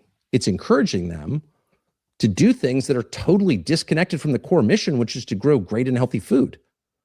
That's not some like Maha priority for like yoga moms in Marin County. It's not some esoteric rich person thing. It's food. It's the basic thing, which along with water and energy are the three things you need to build any society, to live. And so if you reoriented your mind around reality, you would conclude that the Great Plains are way more important than BlackRock, and no, BlackRock shouldn't own the Great Plains. On a basic level, they're more important. You can't live without them, and they could be great. Why is it hard to have pride in farms? Why should that be considered the work of immigrant labor? You could mechanize the farms, you could make them efficient, but why wouldn't you grow good food on them? Why wouldn't you be proud of them? Why wouldn't you talk about them in a non-sentimental way? Not the proud American farmer fleeing the Dust Bowl for California or some John Steinbeck nostalgia trip, but in a real way. This is unbelievable. Nobody has what we have. And what are we doing with it? Growing ethanol? Putting in windmills that don't work? Are you joking? Shame on you. You're desecrating the greatest thing we have, which is our land. And why are we doing that? Because the people doing it are not tied to the land or even to the nation in any way. They see it once again, not as a farm, but as a resource farm. And the rest of us go along with it, and we shouldn't. And it begins with just saying so out loud. No, you can't do that to a farm, to a ranch. You can't do that to the most beautiful thing we have, which is the thing that God made, our natural surroundings. Not allowed. Home ownership has always been at the center of the American dream. Had left the United States, continued to be, Beautiful. which is beautiful. Okay. If you were to have left the United States, I don't know, 40 years ago, 1986, and you went somewhere far away, I don't know, Uzbekistan, and you came back, probably the first thing you would notice, other than it's way more crowded than it was 40 years ago, is that it's less attractive than it was 40 years ago. And that was, and if you're old enough to remember, always one of the great appeals of this country. Whatever the political system or whoever was running it at the time, almost kind of didn't matter, because America was fundamentally a beautiful place with handsome people, attractive people, by the way. But also it was just nice. Little towns, pretty little buildings, pitched roofs. People made an effort. It was clean. I remember going in the 1980s to a town called Delo, Mississippi, which I didn't check because Wikipedia didn't exist, but it had to have been one of the poorest per capita towns in the United States. Delo, Mississippi, D''Lo. Who knows what that even means? But I've spent a good part of the summer there.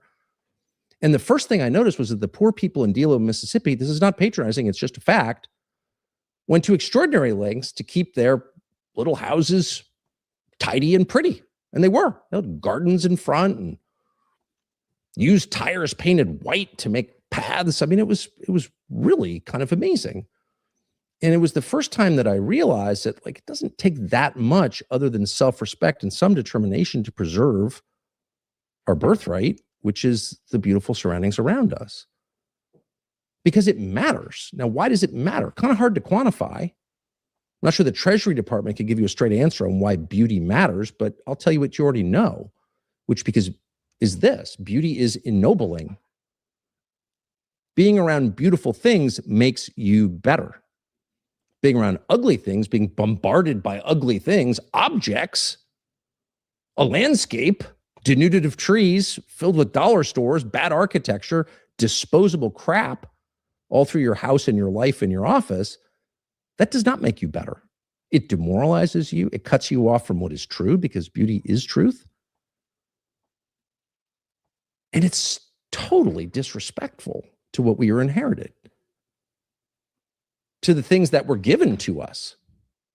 And there's no reason for it. And of course, you don't need to be conspiracy minded to wonder, why were some of the prettiest buildings in America torn down all across the country within the space of 10 years in the 1960s, and then replaced by some of the ugliest buildings, concrete brutalist architecture? Why is that? The old Penn Station, Madison Square Garden, look them up on the internet. It'll shock you that someone decided to tear those down and replace them with what you see there now. But that happened in every city in America. It was called urban renewal. But what it really was an uglification of the country. And again, clearly there was a design to this. There was a reason this happened. It wasn't like urban planners and architects woke up one morning and said, I don't know, a concrete FBI building is just prettier than the one it replaced. No, of course not. They knew it was ugly. That was the point. And what was the point of that? Who knows? Probably not even worth speculating. All that's worth saying is being around beautiful things makes you a better person, and it's within your control. It's certainly within your list of demands, and it should be near the top of that list.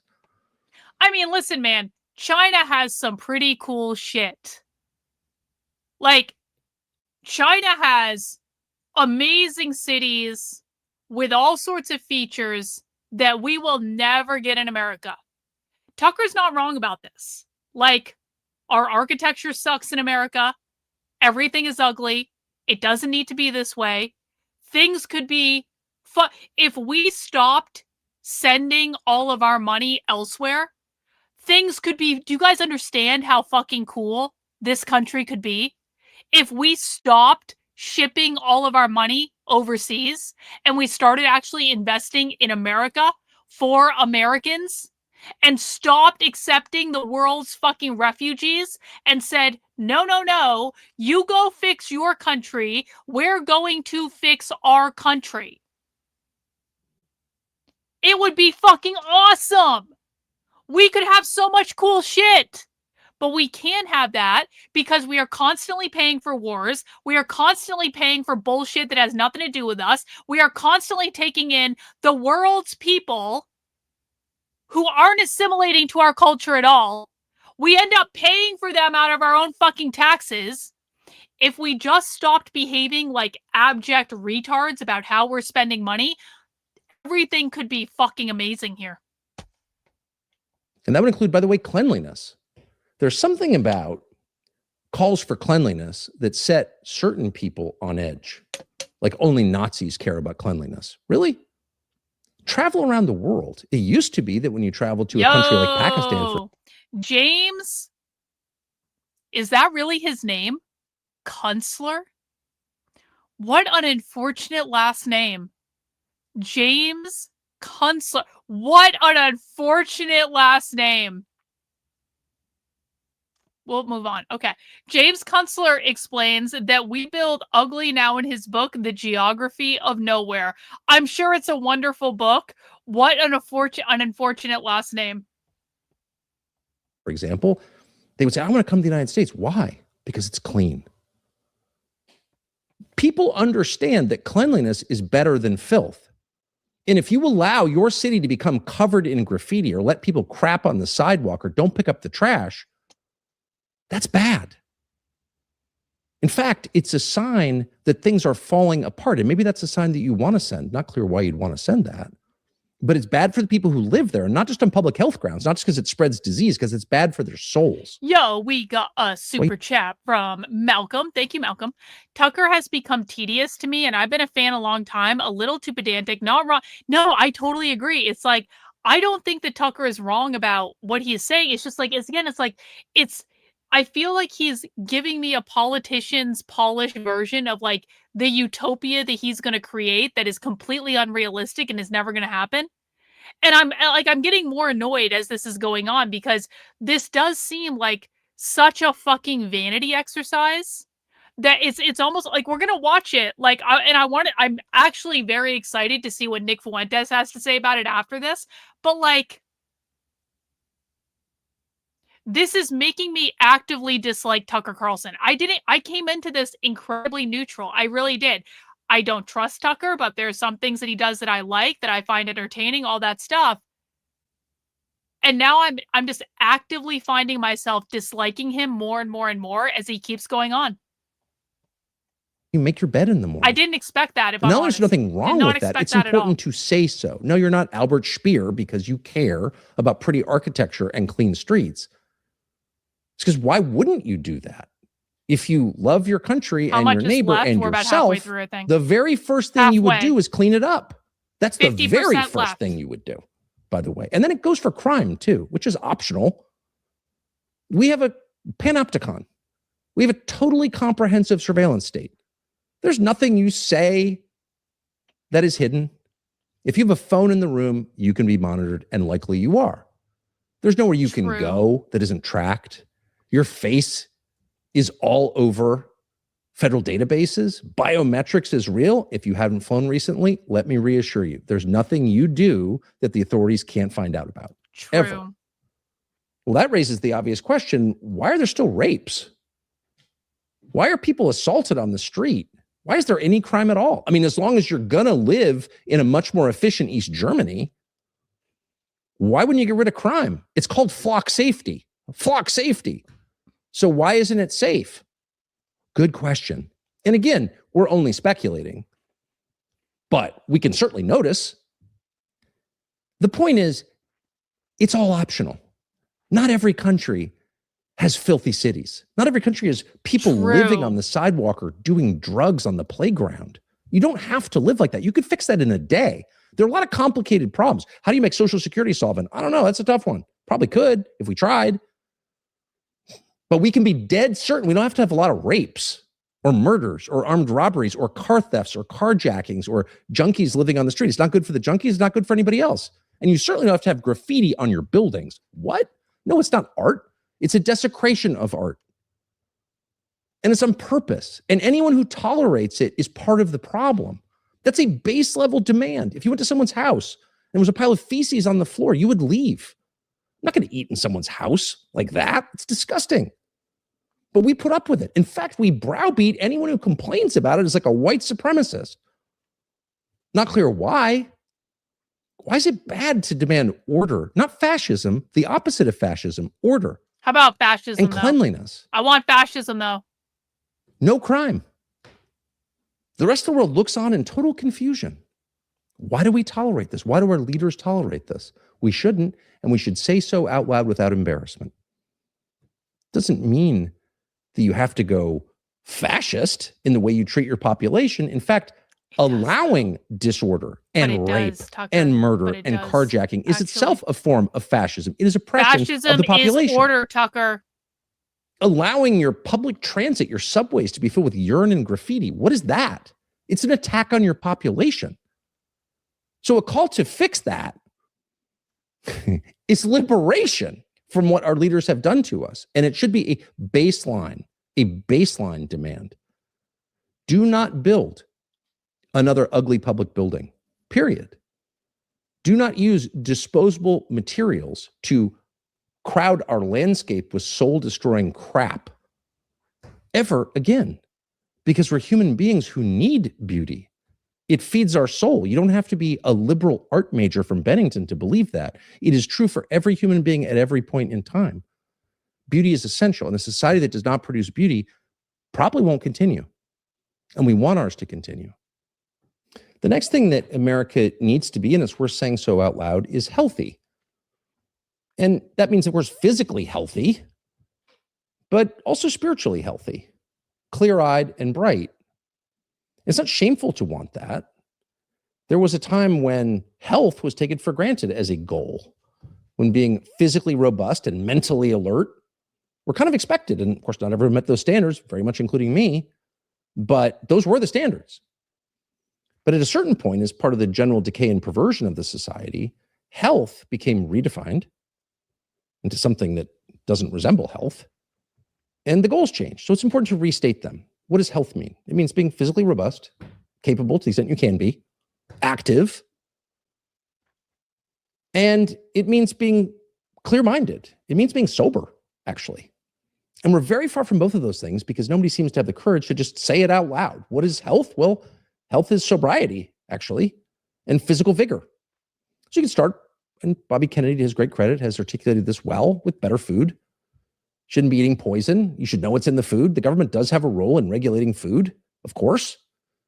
Has since 1912, but hasn't done a very good job in recent decades. We could fix that easily. And of course, all kinds of manufacturers of poison food fight against that, but why do we have to listen to them?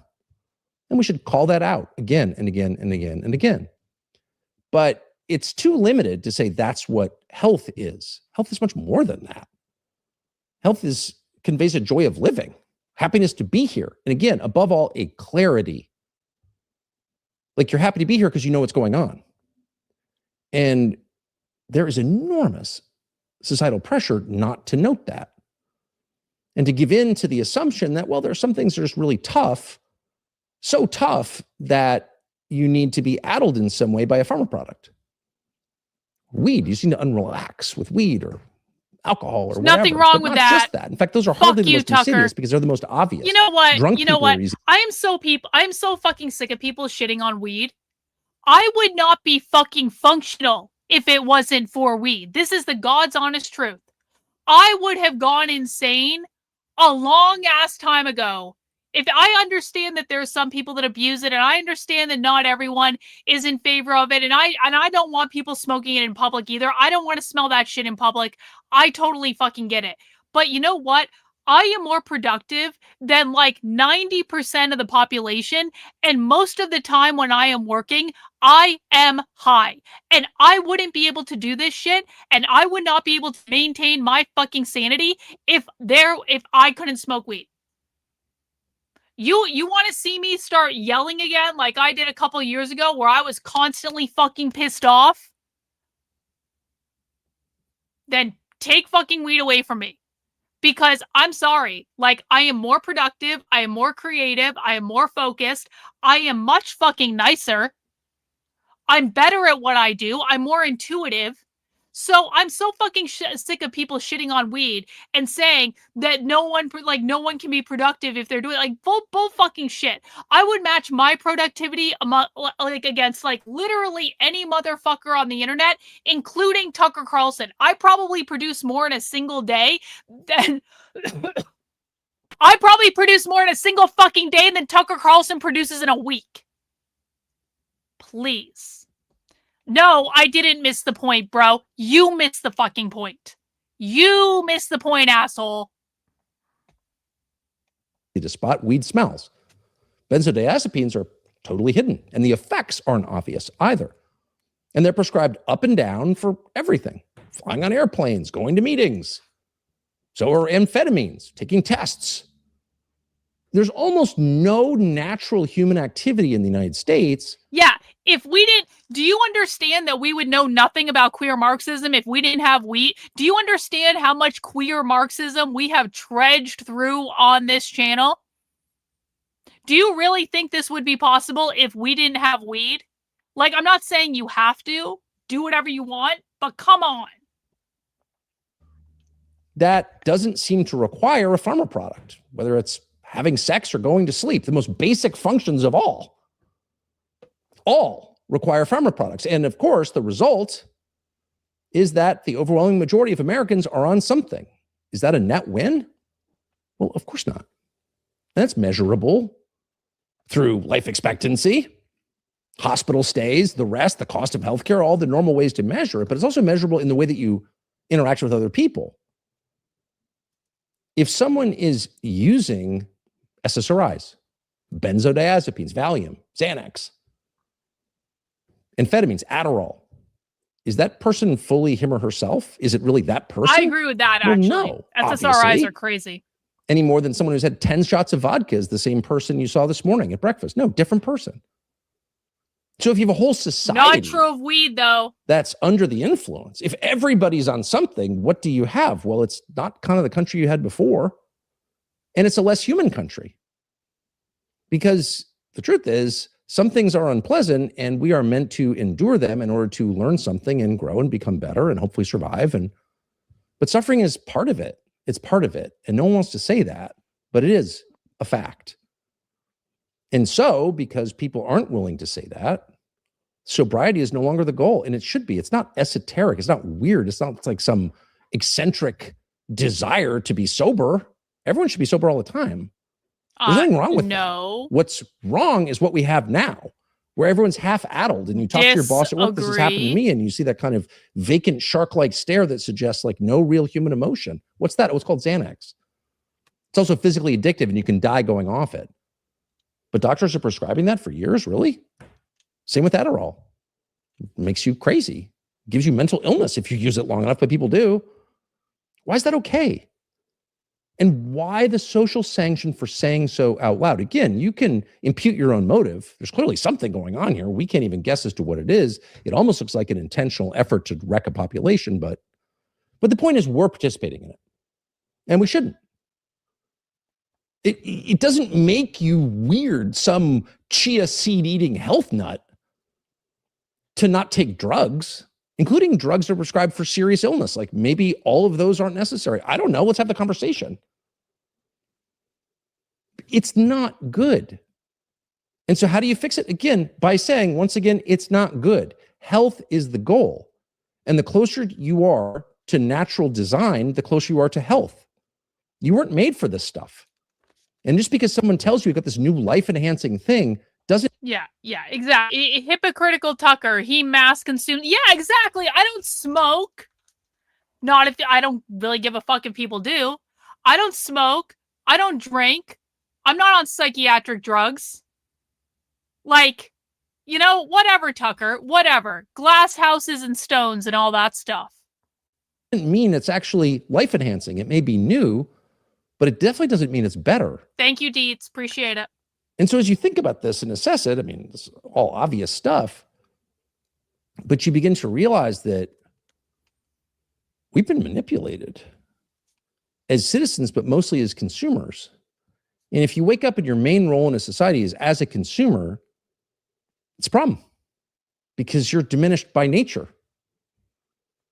Citizens have rights. You treat them with respect. Consumers are pawns to be manipulated.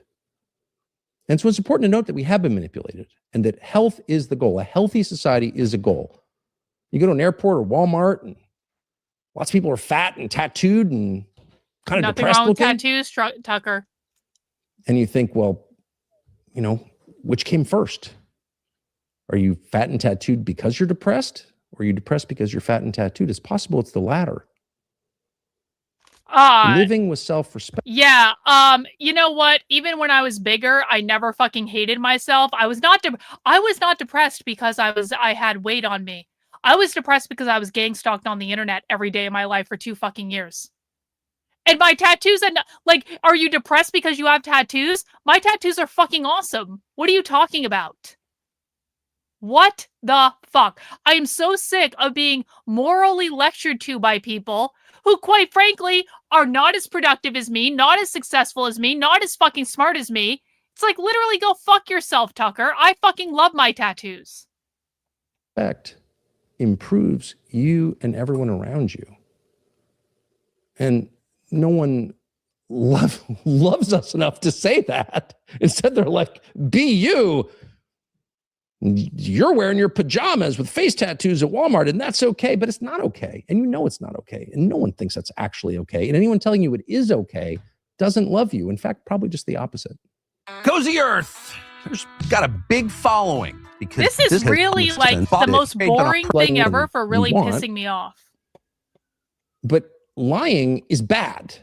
And it's always bad. It's one of those universal principles. Actually, let's ask this. 1 in the chat if you're pissed off at Tucker right now. 2 in the chat if you think this is fine. 1 in the chat if you are now pissed off at Tucker Carlson. 2 in the chat if you're like, no, this is great. Tucker's right about everything. 3 in the chat if you're not either of those things and you're neutral, I guess. 1 for pissed off, 2 for this is fine, 3 for neutral. Let me know.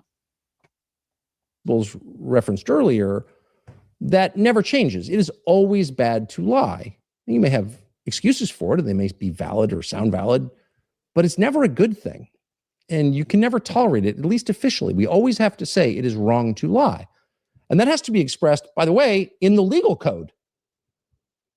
So if it's a crime to lie to the government, which it is, you can't lie to a federal agent. Lots of people have gone to jail for it. Martha Stewart famously. Then it has to be a crime for the federal government to lie to you. But is it a crime for the federal government to lie to you? No, in fact, it's encouraged. Every sting operation, every elaborate FBI scheme is based on lying. Is it a safe country? Do you feel safe? Is there less fraud? Of course not. It doesn't work. It hasn't worked.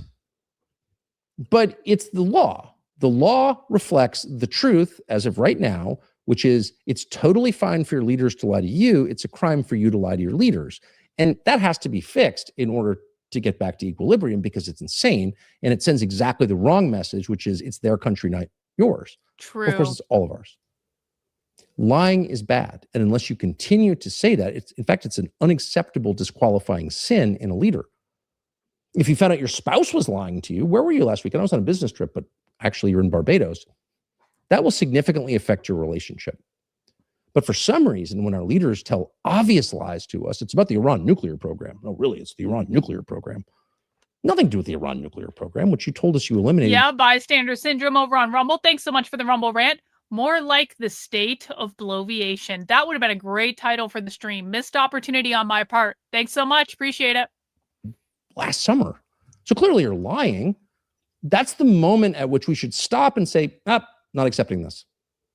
We are not continuing in this conversation until you admit you were lying and tell me why. In the same way, if you caught your spouse lying about pretending to be in Scottsdale, but was in fact in Barbados, you would say, I'm not going to let this pass. Like, what were you doing in Barbados?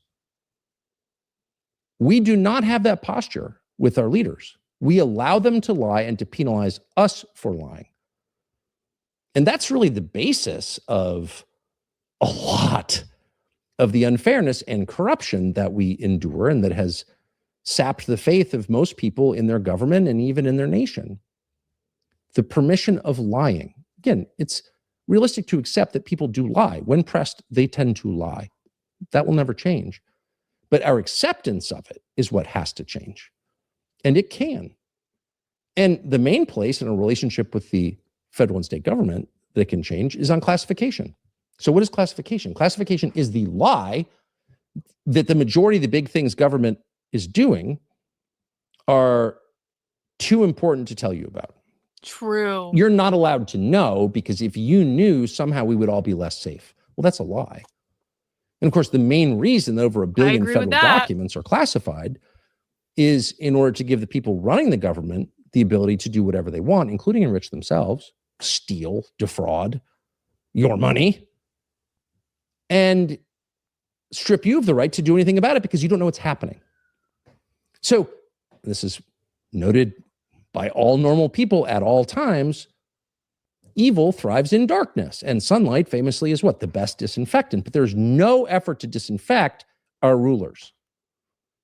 And instead, they have constructed a, not overstatement to say, a Byzantine system of classification rules with one goal in mind, not to keep us safe or to end the Iranian nuclear program or to fight Hamas, but to allow them to behave with shameless corruption under double standards that secrecy affords them. That is the truth. And that's why 63 years after our president was murdered in Dallas, we can't know all the available facts about that murder. Now, on what grounds can we not know those facts? National security, sources and methods. The whole thing is a lie. And it doesn't get better until people stop lying. And the only way they stop lying is by revealing to us the truth. And this may be a kind of trap that the rest of us fall into. So something will happen, history-changing event like 9/11. And parts of it will seem self-evidently obvious, like what happened, planes flew into buildings. But some of it, like Building 7, which collapsed for still no explicable reason, are totally confusing. 25 years later, like what was that? And so people ask those questions because why wouldn't they? Anyone who's awake looks at that and says, that's weird. And then that person is screamed at as a conspiracy theorist, a wacko, you're an anti-Semite, you must be a Nazi if you have questions about Building 7. Okay, well, there's a very fast way to settle that debate, and it's by declassifying the documents that might shed light, factual light, on what actually happened. But that never enters the mind of either side. The people asking questions, slandered as conspiracy theorists, just grumble to themselves, and the people who are continuing to hide the truth, assuming there's a different truth, just sort of keep on doing it.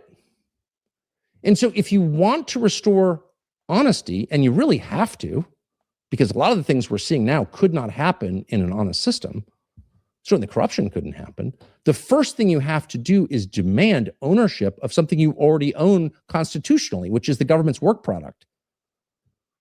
The people hiding these things have no legal right to hide them other than rights they invented, but they're fake. They're not fundamentally true. How do you, as a federal bureaucrat, have a right to lie to me? On what grounds are you doing that? No one ever asked them, so they continue to do it. And not just that. All the corruption that we see and the frustration that you feel seeing it stems from that. What they do is hidden under the pretext of national security, national security. But ask anyone who's lived in Washington or worked in government, it's all a lie. There's probably some tiny percentage of government activities, conceivably, that need to be hidden from public view because there are sources and methods, there's an operation in progress. Okay, fair. But that's like 100th of 1% of what the government does and has done for the last 100 years. That's still classified. End it. You could end it tomorrow. But they won't. But we should demand they do. The next thing you'd like America to be, we should demand that America is optimistic. Now, why optimistic? People misunderstand the term. Optimism is not simply the product of an act of will. I'm choosing to be optimistic today. I'm going to be in a sunny mood regardless. I'm choosing to be happy. You can do that, and you should do that if you can. But optimism is also the product of systems. The way things are structured either encourages optimism or it guarantees pessimism. Okay. Why are people optimistic? Well, because, of course, they're hoping for a better future. But why are they thinking about the future at all? Now, to put them in stark contrast to our leaders who, given their ages, don't have much of a future chronologically. People are thinking about the future, making plans for the future, expecting something better in the future, protecting against the possibility of something worse in the future, but they are living ahead of themselves. They're thinking about a time when they won't be here. Why are they doing that? Because they have children. It's really simple, because they have children. Countries that place value on children, and not just like little kids running around playing, but generations that think in terms of what might exist after I'm gone, that are rooted in some sort of historical continuity. I came from here, my descendants will be here. People who think in those terms are by definition optimistic. But the first thing you notice about the people who run our country, and increasingly some of the people in positions of authority throughout the country, in positions of economic authority for sure, is that they have no time horizon. It's about the next quarter. They're day traders, basically. And there's a lot about the finance economy that encourages that kind of thinking from earnings report to earnings report, because it's thinking based on what a share price reflects. It's not to say that's insignificant. It is significant to some extent, but it's not the basis upon which you build a society, because it's too limited. It's too here and now. If enough people in positions of authority start to think like that, what do you get? Well, you get what you have now. You have looting, where people actually don't believe that any of this will exist tomorrow. And so they get a New Zealand passport and they try to grab as much as they can while they can. And that's literally happening right now. Unfortunately, the real promise of cryptocurrency has been hijacked to some extent by people just like that. It's a pump and dump scheme, of course. Talk it up, take the cash and run. So you only behave like that, not simply because you're a bad person, but because your time horizon is so short. It doesn't matter what happens tomorrow. You wouldn't flirt with nuclear war if you weren't 80. Would a 40-year-old with 4 kids push his country to a point where there was a plausible chance that there'd be a nuclear strike? Where everyone gets incinerated in a fireball? Donald Trump has kids. Donald Trump has grandkids. Bro. You would not even consider. Parents do stupid bullshit all the time. If you have kids, you're never going to make bad decisions. Oh, how many people in government right now literally have kids? Doing something like that if you had little kids at home, because you got little kids at home and you care about them, which is to say you care about something other than yourself. So a lot of the debates about birth rate and family either get hopelessly abstract, like we need to be at replacement rate or else we won't exist. It's too hard to conceive of that. Or they're too tinged by some specific moral code. And I certainly feel that way as a Christian. I have all kinds of views on the family as a Christian that are completely heartfelt.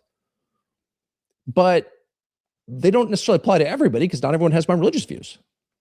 What does apply to everybody is the way you think about yourself in relation to what came before and what comes next after you. And the only thing that roots you to that kind of thinking is having kids. And that's never really been apparent until a lot of the people in charge stopped having kids or got so old that there doesn't matter. They have grandkids. What are you talking about? Their kids are in their 50s. It only became apparent in its absence. A country that doesn't place children at the center of its concerns ignores the future. A country that doesn't care about kids doesn't care about the future.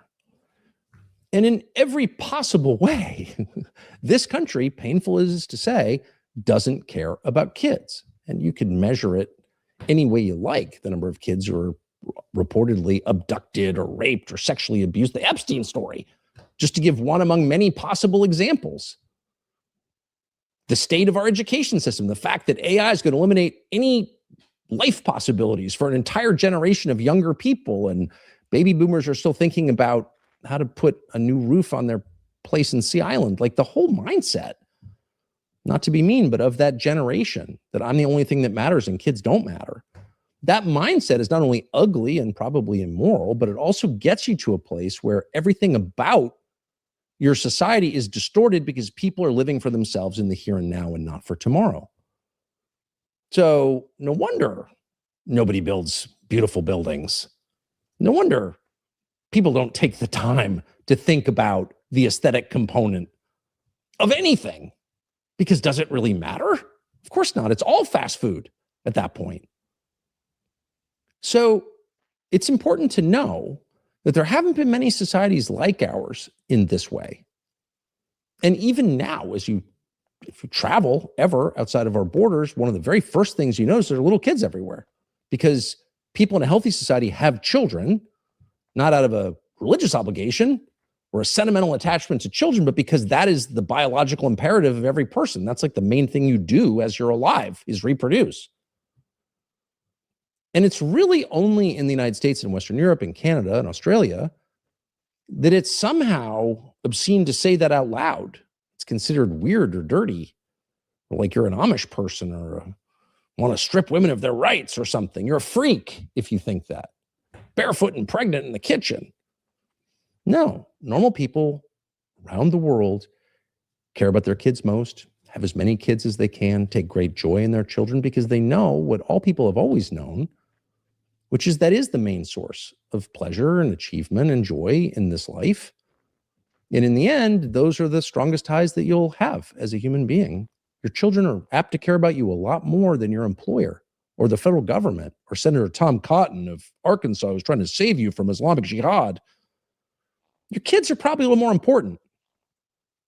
And so it's important to say that without shame, without feeling like you're a religious freak or some Orthodox Jew or Amish person or some religious minority that has like way too many kids and cry a lot on airplanes. Like, there's nothing embarrassing about any of that. That should be all of us. Why wouldn't it be? And any economic system that makes it harder to do that is evil by definition.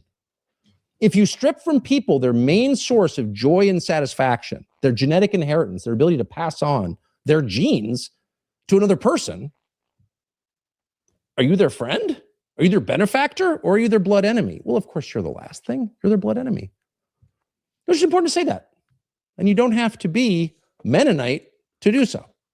We pray that the war with Iran ends immediately, but the truth is God! it doesn't seem to. We're so close to done. We're almost there. Well, then we'll watch Nick. To say consequence. I cannot fucking wait.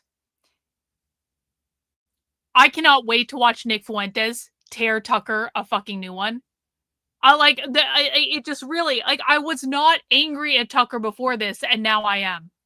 Aware of the present, but thinking about the future, which is to say consequences. One of the first things you'd want to do is teach your children something of use in order to participate meaningfully in the future, in order to help them. And what would you want to do to your kids? Educate them? Obviously not. You'd want to make them wise. So wisdom is the goal. Living in a wise country is the goal. Now, how is that different from education? Well, education is what we have. Education is a credentialing system whereby some tax-exempt institution issues you a document showing that you have been, quote, educated. And lost in that process is any real check on whether you have an education, whether you know anything or understand anything of great value. And increasingly, with some exceptions, but increasingly, it is obvious to everybody that that system is completely broken. It turns out people without skills, without an understanding of how things work, and without the ability to make sensible decisions, otherwise known as wisdom. It just doesn't work. Bystander syndrome over on Rumble, single-handedly funding the Rumble stream today. The State of the Union must be in heavy distress if he has to put so many ads in this shit. Yeah. Yeah. You couldn't have left the ads out of this one, Tucker. Really? Really, bro? Really? Now, this would be considered an emergency in a normal society, because, of course, the only way this continues is if you teach the next generation, pardon the banalities here, but it's too seldom said now, how things work. And not just how systems work, though that is very important to teach kids a sense of physical reality. Well, how do we get energy? What is energy? Where does it come from? You turn on the lights. What's the process that makes the bulb go on? How do you start a fire? How do you make food? Where does water come from? Nobody is taught any of these things. And instead, they're outsourced to the specialty class, really a caste at this point, mixture of working class white and Central American contractors who answer all those questions for you in English or otherwise. But the effect is that for most middle class and above Americans, there's no sense of how anything actually works. And that has implications over time because, like, if we're going to expand the size of the power grid, like, who's going to do that? Who understands electricity? People go to trade schools? Fucking magnets. How do they work? People need to understand the things around them, the physical reality that doesn't take place on a screen, but is rooted in unchanging fact, like the need for water, food, and electricity. So there's that. But the main thing that you have to teach the next generation to understand are the things that don't change. And you know this because any attempt to follow some tech fad has proven hilariously and disastrously a failure.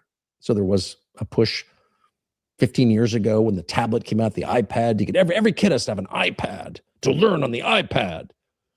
And of course, the results came in within the decade and they were totally predictable that kids who spend too much on iPads are actually way dumber and less informed than those who read books.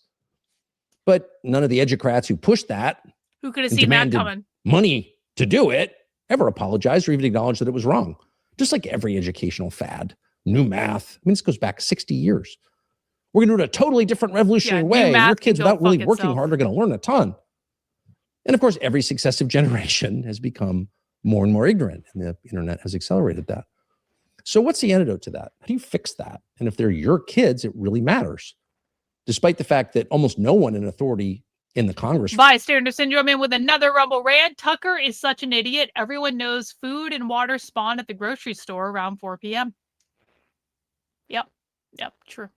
Grocery store. For example, or the White House ever talks about education anymore, store, except as a matter of funding and who's going to control the funding. But the actual process of taking a child and making that child into an adult, guiding that child into a productive and happy life, like that's just, they've given up completely because you could just import people to do those jobs. Or you don't need those jobs because AI or whatever. Or it's just too complicated. The things we tried didn't work. The assumptions we had were wrong and they don't want to admit it.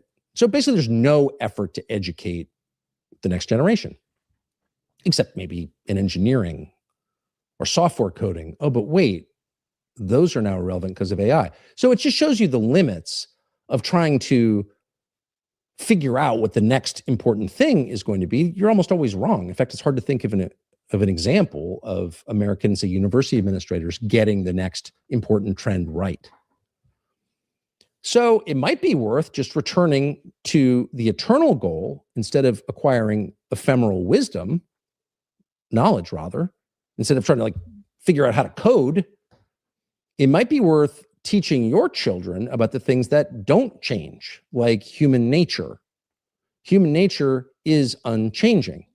The behavior of people. So why are we talking about utopia? The Book of Chronicles, Tucker? written 3,000 years ago, is totally recognizable to us. Hammurabi's Code, the first written law, addresses the way people behave on the basis of the way people still behave now, thousands of years later, which is another way of saying these, despite what they may have told you, are facts about people that have not changed in thousands of years, and even with Neuralink are unlikely to change in the future.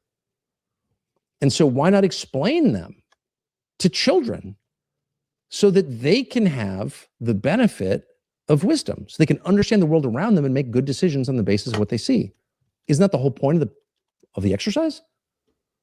Well, because there's an entire lobby, well-funded lobby, 60 years old, designed to prevent any of us from telling the truth to kids about the way people are.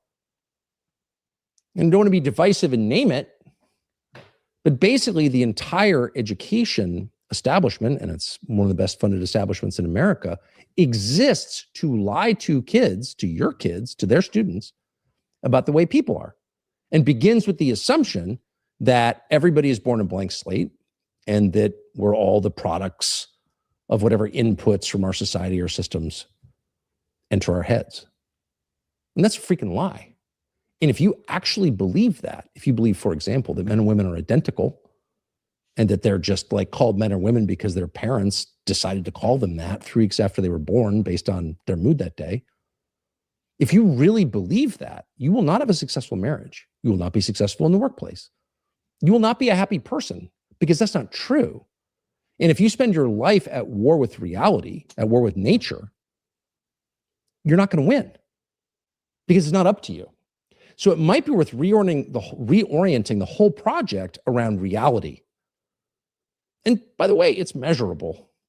None of this is a mystery. We know the way that men are. We know the way that women are. Lots of studies have been done on this, and anyone who's lived in the world for more than 10 minutes can tell you. And we can debate whether the characterizations are right or wrong. But what we should never lie about, and what we should tell our children from day one, is that there are facts that we can't control.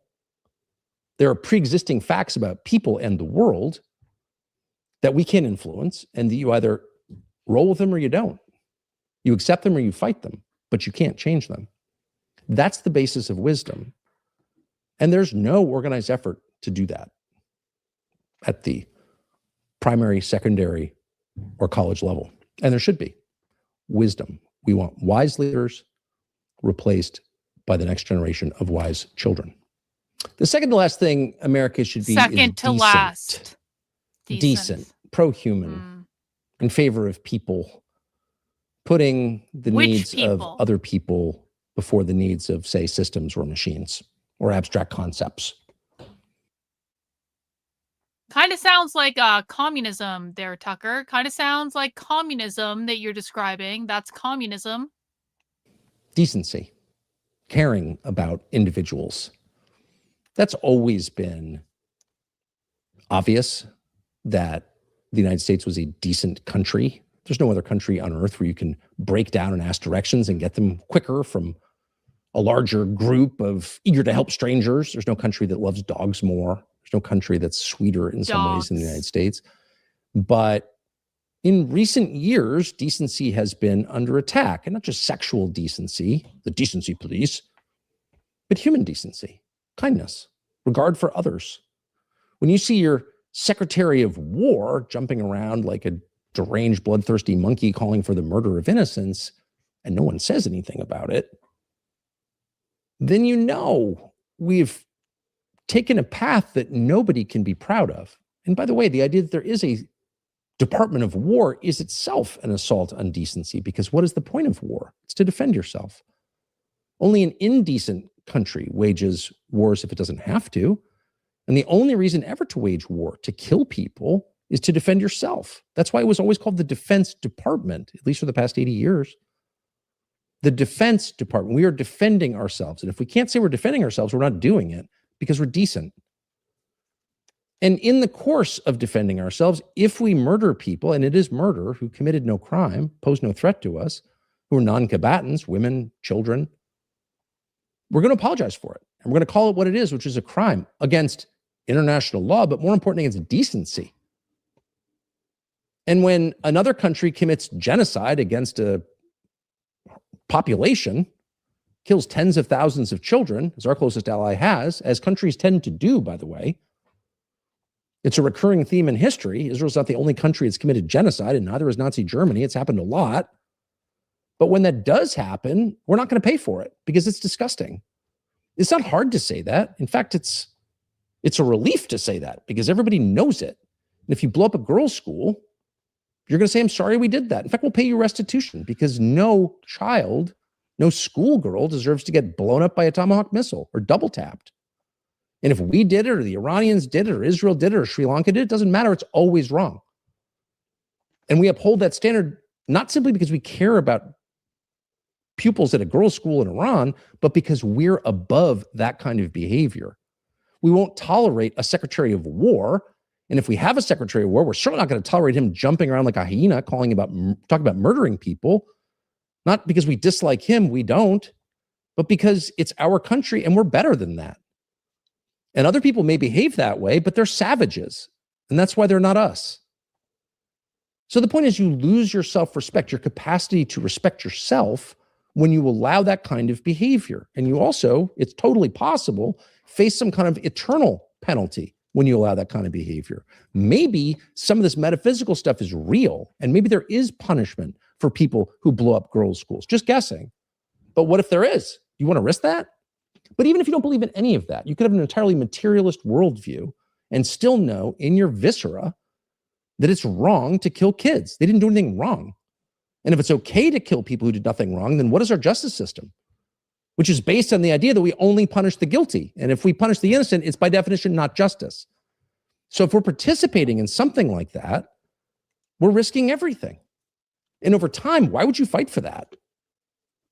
The only reason, short of Ukrainian-style gunpoint conscription, that people go to war, particularly in the West, in countries without a draft, is because they believe in the project. Well, who could believe in that? So decency really matters. And it's not just expressed in war, it's expressed in every function of the government and in every part of our lives. So if you have a tax code, for example, just to name one example, if you have a tax code that taxes wage earners at more than twice the percentage it taxes investors, what are you saying? Well, you're saying it's twice as virtuous to invest money or to inherit money and keep it in the markets as it is to go to work in the morning. Really? Of course that's what you're saying. Because any tax code penalizes the impious acts, the bad things, the vices. Cigarettes cost $18 a pack because we're against smoking. So if being an ordinary wage earner, driving in from the suburbs to make 80 grand a year, if that's taxed at twice the rate of being a private equity baron, what are we saying? That it's twice as virtuous to be a private equity baron and to inherit I think money so, or to yeah. invest. There were a bunch of trannies that, Well, that that's spoke. not only distorted, it's indecent, it's disgusting. And why is it disgusting? Because it takes no account of the welfare of your own citizens. It's literally indecent. And if you keep it up, even if you don't have a revolution, even if they don't storm the Bastille over it, which they probably won't, because most people don't even know that that is happening, though they have a sense that this is out of whack. But if you keep that up, over time, nobody believes in the project. You can't believe in something you have no respect for. So it's not just that you won't fight wars, it's you won't do anything to improve the country, and it'll cease to be a country. So requiring, demanding that our leaders and ourselves act with decency toward other people is absolutely essential. It's not just something you pay lip service to in the way to getting rich. It's the heart of everything. And it's the only reason in the end that you can be proud to say you're American. You're proud to be American because we have a more efficient economy, more fast food outlets than any other country. Like, what is the reason to be proud of being American? Well, it's a beautiful country and it's a decent country. And that's kind of it, because economies rise and fall. Business cycles are real. Wars are lost. A lot of stuff happens on the way from here to 500 years from now. But the things that we can control, beauty and decency, those are enduring and they matter more than anything else. So if we give up on that, we've given up on everything. And the last thing, and maybe the most important thing that this country needs to be, is united. It needs to be a nation. I don't think that's Americans going need to be a happen, people, Tucker. by definition. The only way that we are going to be united as a country is if we round up all the immigrants and kick their asses out, and then round up all the communists and put them in camps. Then possibly we will have segregated the people out enough from all of the toxic influences that are fucking everything up that we can be united. It can't continue without that. It's too big. No country can continue without a sense of itself as a nation, and countries that fall didn't, and that's why they fell. Yeah, summer camps. And it's yeah, not easy. Summer camps. Because I meant this summer nation camps. doesn't have a working majority of almost anything, not a race, not a religion, ethnic background, history, culture. Summer camps. And if it continues along that path, of course, it will break up. You will find parts of the country simply have nothing in common with other parts of the country. So why would the interstate highway system continue? Why would you be able to fly from one city to another without a visa? And you may scoff at the idea that could happen here, but it's happened in plenty of other places. Why wouldn't it happen here? But it doesn't have to happen here. A lot about America's disunity is already baked in the cake. And so arguments about immigration, while relevant, won't change the mix of America, which is, again, a country without an overwhelming majority of any one thing. So in the absence of that, and the absence of an organic, obvious identity, one will have to be created in order to keep the country together. And it's worth doing. And there are a couple things you can do to affect that. And the very first is stop mass migration into the United States, because at this point, there is no justification for it. And no, that's not a racist position. It's the position of a lot of non-white voters in the United States. But it's also a very common sense position for two reasons. One, there's been too much. It hasn't been justified by our economic needs, actually. There hasn't been a desperate need for labor, and that's why we brought in 50 million people from other countries. That's not true. An awful lot of Americans will be looking for jobs soon. So that's not real. And for another, it's been too fast. And even if every person who's come into the United States over the last 60 years was an amazing person, and a lot of them are amazing people, it would still be change at a pace that people are not wired to metabolize. People cannot deal with this pace of change. It makes them crazy and it uproots them. It makes them feel no connection to their neighbors or to their nation, which is not a small thing. Because when the country comes under pressure, if it defaults on its debt, for example, and there's nothing holding the people together, they will come apart. So it's a national security question, really, that you have some kind of national cohesion, some sort of shared culture. And culture is not race. It can sometimes flow out of racial identity, but it doesn't need to. Culture is a shared set of assumptions that holds a big group of people together. And the second reason you can have any more immigration of any kind is because of AI. So you can't simultaneously say, we're going to eliminate a third of all American jobs the next 5 years, but we need a lot more people coming into this country for work. It doesn't even make any sense at all. And so it's not an attack on any other country or group when you say, I'm sorry, we don't know what's going to happen in this country. We're going to have 100 million people without work. Probably not a great time to bring in new people. In fact, it would be crazy to bring in new people, and it wouldn't be good for those people either. But that's not ever the point. The point of running a nation is to protect that nation and the people who live there. So there's no justification for any immigration into the United States of any kind until we understand the effects of AI. So how do you fix the immigration system right now? Yeah, stop it. Well, Stop it. One Just thing that no close one's it down. tried yet Stop. is just take tax dollars and send them to American citizens instead of to people who aren't American citizens. It's really, really simple. And no, it's Why not isn't racist this or the mean lead? to say to people, if you come to our country for a better life, more promises, or whatever you say you're here for, and maybe you are here for those reasons, we're not going to subsidize you while you're here. Why would we? Does the United States have an obligation to pay welfare benefits to the rest of the world? And if so, where does that obligation come from? And of course, the answer is no. And it was a little more confusing 10 years ago when most Americans felt they lived in the richest country in the history of the world and that prosperity would never end. But now that it's very obvious that the US is at its absolute limit in what it can pay for, that it's basically spent all of its money running around the world creating chaos, there is no justification for spending $1 on anyone who comes to this country illegally, not one. And so if you just cut off benefits to people and check social security numbers, you probably wouldn't need to round anybody up or shoot anybody. Just we're not paying you to be here illegally. That's not hard. In fact, it's the easiest possible solution, which makes you wonder why no one's thought of it.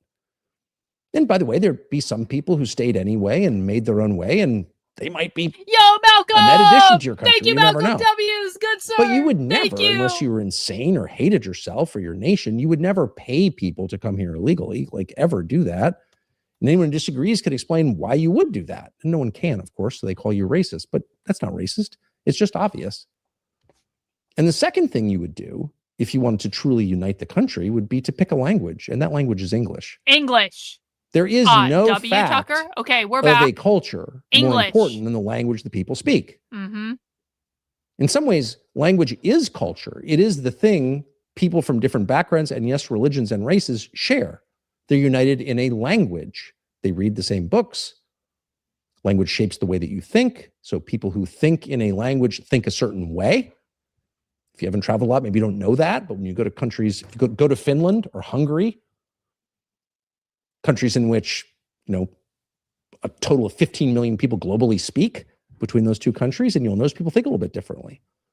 So language unites. But one thing we know for certain is that different languages divide dramatically. That is always true. It was true in the Roman Empire, and it's true now. It's true in Canada. It's true in Belgium. It's true everywhere. And so if you were serious about holding your country together, and keep in mind that if the country doesn't hold together, then it breaks apart, and that implies violence, also known as civil war. So the stakes couldn't be higher. If you were serious about holding your country together, you'd be serious above all about making certain that Anthony just upgraded his membership to gold. W. Anthony, thank you so much for your support, bro. You rock. We are so close, guys. We are so close to the end. We are so close. And then we will watch Nick Fuentes' response. We're almost there. Hang in there. The same language. And why wouldn't you? Because you were intimidated because somebody called you racist? Really? People have been calling me racist if that all fucking scares day. you, Can't imagine why. you're not fit for leadership. True. I'm not clear what you're fit for, but you're certainly not fit to lead a nation if you're intimidated out of doing the right thing by a false slur like you're racist because you like English. By the way, more people speak English in Nigeria than do in Miami. So it is not tied to a race, obviously, but it is tied directly to the survival of a country. So there is no reason, in fact, there are a lot of reasons to prohibit printing any federal document or ballot in any language other than English. Exactly. And there are also a lot of reasons to second resist language. multilingual announcements or road signs or airplane We're so signs back. I'm on in Tucker's other side languages. Well, what about people who can't speak English? Well, I that don't might be give a a worthy fuck. national project. Any American citizen who doesn't speak English might be offered free English classes. Maybe by deport the them? federal government or state governments or charities to which How about deport most them? decent people would contribute. If you Can we want to learn deport English, them? we will help you learn English. Why can't we Most just of the deport them, world, though? the business world, the world of aviation and science, everybody speaks English. So the idea that there are people in the United States who do not speak English. Let me just ask you guys. 1, for deport people who don't speak English. 2, for invest our tax dollars in teaching people who don't speak English to speak English. 1, for deport. 2, for we pay for them to learn English. Let me know. Hard to believe that's not voluntary. But whatever the cause, we can fix that. Just like They we can get go everyone back IDs and too. learn in their own country and then come But the back. point is, if we don't do that, then the current trend will continue. And if it's clear what the current trend is, whether it's toward nuclear war or We're replacement not by doing machines, Gnosticism today, in the Master AI Shake. development, or in the case of America breaking apart into components, the trend, if unaddressed, is really, really clear. That's where we're going. And so somebody needs to begin work immediately on one question, which is what unites all of us? It's probably not going to be that hard, because most of the divisions that we think are irreparable, they're chasms. There's no way I have anything in common with that person. If my daughter married him, I'd freak out. Most of those divisions are artificial. They were actually foisted on us by our leaders, whose incompetence and graft needed a cover. There are smart people who've been saying this for a long time. It's not to say there aren't natural differences between people. Of course there are, including between races. Of course there are. But are they bigger than the things we have in common? No, they're not. But they've been exacerbated and inflamed and intentionally you're saying highlighted Tucker's doing as part of a long-term Gnosticism? project Okay. to divert our attention from what is now very obviously true, which is that both parties have colluded against the population to make their lives better and our lives worse. There's kind of no arguing that that's a fact at this point. And unfortunately, they have been extremely successful. So if you're going to fix it and rebuild this country and turn it into a place that the grandchildren you hopefully will have can inherit and thrive, you're going to need to do something about the pressing question of American identity. What does it mean to be an American? but it's fixable. Okay. Okay. We did it. We made it. We made it. We made it. Okay. I want everyone to get up, stretch, work out whatever angst is in your system right now. Because now that we have suffered for 2.5 hours, now that we have suffered by eating all of the vegetables on our plate, we listened to what Tucker had to say. Listen, we don't half-ass shit on this channel. We listen to shit even if it's boring. We listen to shit even if we don't want to. We give people the benefit of our full attention rather than just listening to a clip out of context or taking someone else's word for it, okay? We've done that. And now we're going to listen to the Nick Fuentes reaction to whatever the fuck that just was. And I wasn't even sure I was going to watch this tonight, but now I am so fucking excited to hear Nick's reaction to this because I feel like Nick is just going to rip Tucker a complete new one. And I was neutral about Tucker at the beginning of the stream, and now I'm like completely pissed off that I just sat through that because what the fuck was that about? And I want to hear Nick tell him off, and I'm really excited about it. And I hope we can get over 100 channel memberships during the course of the stream. I know I just made you all suffer. I'm very sorry. It's not my fault that Tucker sucked. And now we're going to have our dessert by watching Nick, and I hope that we will be able to generate at least 7 more channel memberships to meet our goal. Let's see what Nick had to say about all this. We're going to have to find where he started talking about it, though. Yo! We got Tango Bliss upgrading to gold! Thank you, Tango Bliss, for your support! W's to you, my friend. Appreciate it. Guys, you can also upgrade your membership. Yo, Axehead just sent in 5, getting us to 99. We need one more, guys. Who's going to be the hero? Bella Lagos is a hero! Bella Lagos! W's to Axehead, W's to Bella Lagos, getting us to the 100 point. We got Malcolm in there. Malcolm is also a hero. 5 channel memberships. Everyone's a hero.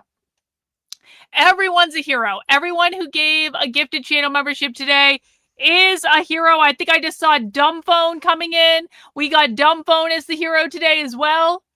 Everyone's a hero, guys. You are all my hero. Thank you for allowing me to do what I do. W's to you. I'm completely independently funded by you guys. I can only do this because you guys allow me to do it. Thank you for supporting my work, even though we're not doing socialism today. I really appreciate it. All right. Now, you guys can still give channel memberships. Don't get it twisted. You can still give me money and stuff. But now we're going to sit back and we're going to enjoy Nick Fuentes ripping Tucker Carlson a fucking new one. We just have to find where it starts. Let's see. Where the fuck did the stream start, Nick? To slash. Talent said last. Officially push me to and Tucker. We're in a car because we keep killing them on accident. So now we're chasing. Let me ask you guys this. 1 in the chat if this is your first time watching Nick Fuentes' show. 2 in the chat if you've watched Nick Fuentes' show before. I'm just curious. 1 in the chat if this is your first Nick Fuentes like full experience. 2 in the chat if you've watched Nick before. I'm just curious, honestly. Yo, we got Bystander gifting a channel membership on Rumble. Thank you, bro. Appreciate all your support today. You rock. Add that to the tally. 111. The timestamps are in the comments. We already found the start of the show, though. We found it. Them around on airplanes, and you got ICE agents being thrown off by female and gay flight attendants. No human is illegal on Southwest Airlines. Really? And here's the problem. Trump administration comes in, all bark, no bite. Trump administration comes in with Tom Homan going on all the shows saying, we're coming whether you like it or not. We're coming into Chicago and we're coming into New York and the mass deportations are going to start day 1 and you won't be laughing when we're kicking your ass out. And then they send ICE out there and you get Brandon Johnson or Jacob Fry or Mamdani and they go, no ICE agents. And they go, oh, okay. All right. I think Nick's tie selection today is very good. I really like the gold. And I feel like it matches with his set. I like the little texture on the tie. I think, the tie selection today, Nick's tie game has gone up, I feel like, in the last couple of years. We'll go away. We'll leave you alone. Okay, we'll leave Yo, Minneapolis. Beer Jockey W's, good sir. Susan Thank Collins you. says we can't pull people over anymore. Chuck Schumer says we can't go inside your house anymore. What are we doing? True. It's the most pussified administration in history. This is now the only place in federal jurisdiction in the country where ICE can actually interdict the human beings is at an airport, which is technically, again, under the security control of TSA through DHS, and we're getting thrown off the airlines. ICE agents are in their masks That's now with wild. their body cams, cowering from being doxxed, constrained with the rules of engagement, everything else, and they're getting thrown off airplanes trying to arrest illegals by the hundreds over months. We need to get 40 million people out of the country. We're arresting 10 a day on airplanes. It's just not serious. So if we have time, we'll get into that as well.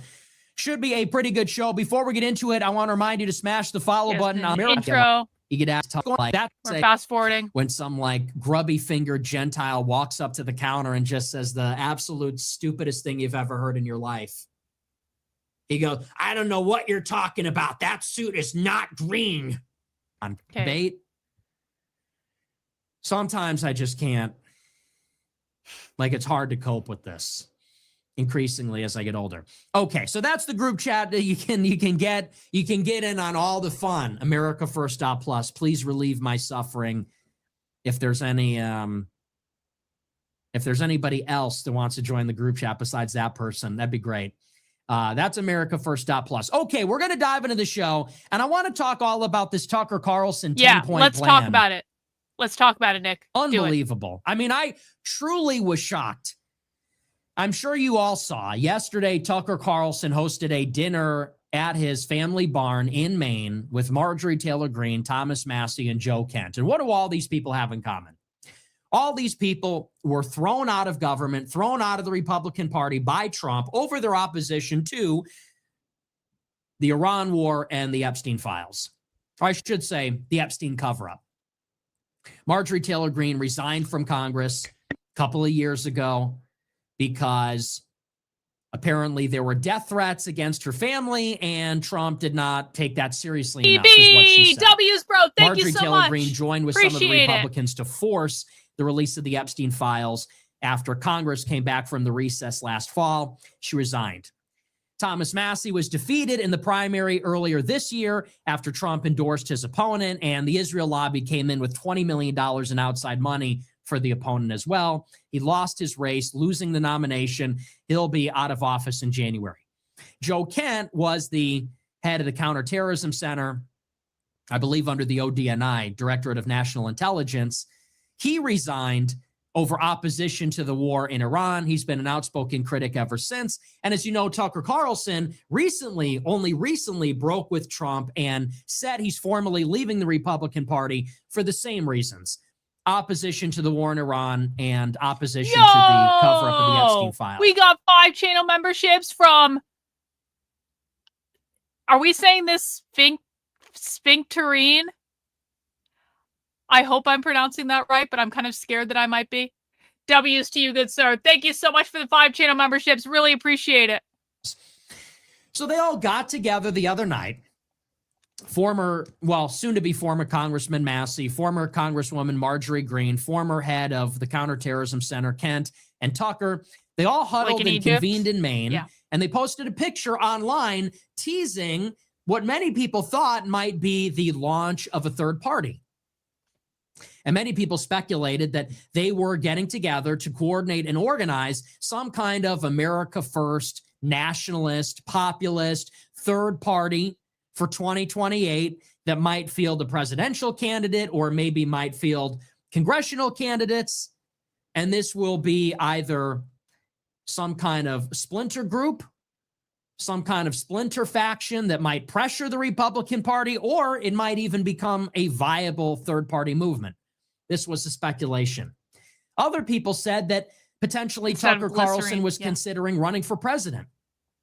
Last night, Cenk Uygur from the Young Turks, a left-winger, a progressive, he interviewed Joe Kent, who was at the dinner, and Kent said that the group was trying to persuade Tucker Carlson to run for president because they believed that J.D. Vance was too compromised, which is very interesting. And I don't believe a word out of Joe Kent's mouth because he's a CIA agent. And I don't believe that because Joe Kent's congressional run was funded by the same people that funded J.D. Vance's Senate run in the same year. In 2022, Peter Thiel That's a good donated point. $15 million to J.D. Vance's super PAC when he was running for Senate in Ohio. And Peter Thiel also maxed out on his individual contribution for Joe Kent running in, I believe, Washington's 3rd district in the same year in 2022. Same people, same movement, same crew. Tucker Carlson heavily promoted both of them on Fox News that year. Joe Kent left the administration around the same time that David Sachs was pushed out of his position as AI czar, both criticizing the war on their way out. David Sachs, close confidant of Peter Thiel, Elon Musk, and J.D. Vance. So I don't believe one word when Joe Kent says that was the reason. In any case, this is what was happening last night. And they teased third party or a presidential run. And Tucker said last night that he was going to make a primetime address today, big announcement, and everybody's going to tune in and he's going to tell us what the dinner was all about. So everybody suspected that tonight we were going to get an announcement, maybe a presidential run, maybe a third party, maybe they talk about the midterms, maybe they talk about 2028. We thought there'd be something. That's why I watched the show tonight. It was an hour and 40 minutes, just a monologue. I don't know if it was scripted or off the cuff. I imagine some of it was scripted, maybe with some extemporaneous speaking He had in the middle. slides. Come on. There were about 3 or 4 advertisements in the middle of it. We didn't get a third-party announcement. We didn't get a presidential run announced. Instead, Tucker Carlson gave us a 10-point plan to get America back on track. And that's the title of the video, and that was in the preamble. Introducing the topic, he said that the country is gripped by political paralysis. He said our political class only serves to serve their own interests and enrich themselves, and they are not able to deal with the most pressing existential threats of our time, which are nuclear war and artificial intelligence, which is sort of an interesting thing to say. There's some echoes, I think, of Peter Thiel in that. He says, we don't want a revolution because revolutions are violent. He said, and revolutions frequently fail. He said, what we want is to reform the system. He said, and certainly there are many political things that can happen in the future that will lead to that reform. He said, and that might take many different forms. He said, it could be a third party, maybe multiple parties, and maybe other things too. He said, but whatever political projects will instantiate this political reform, which is inevitable. The political reform is sort of the last thing that follows technological revolutions and economic revolutions in the tradition of James Burnham. Tucker Carlson says, whatever shape the political reform takes, it should be guided by these 10 principles. So I go, okay, all right, let's see. What are the 10 principles? Let's hear it. What are the big ideas that are going to guide this movement? Everybody's wondering. Because we know what we're against. We know that we're dissatisfied with Trump. We know that we feel betrayed by Trump. We know that there's animosity against Israel.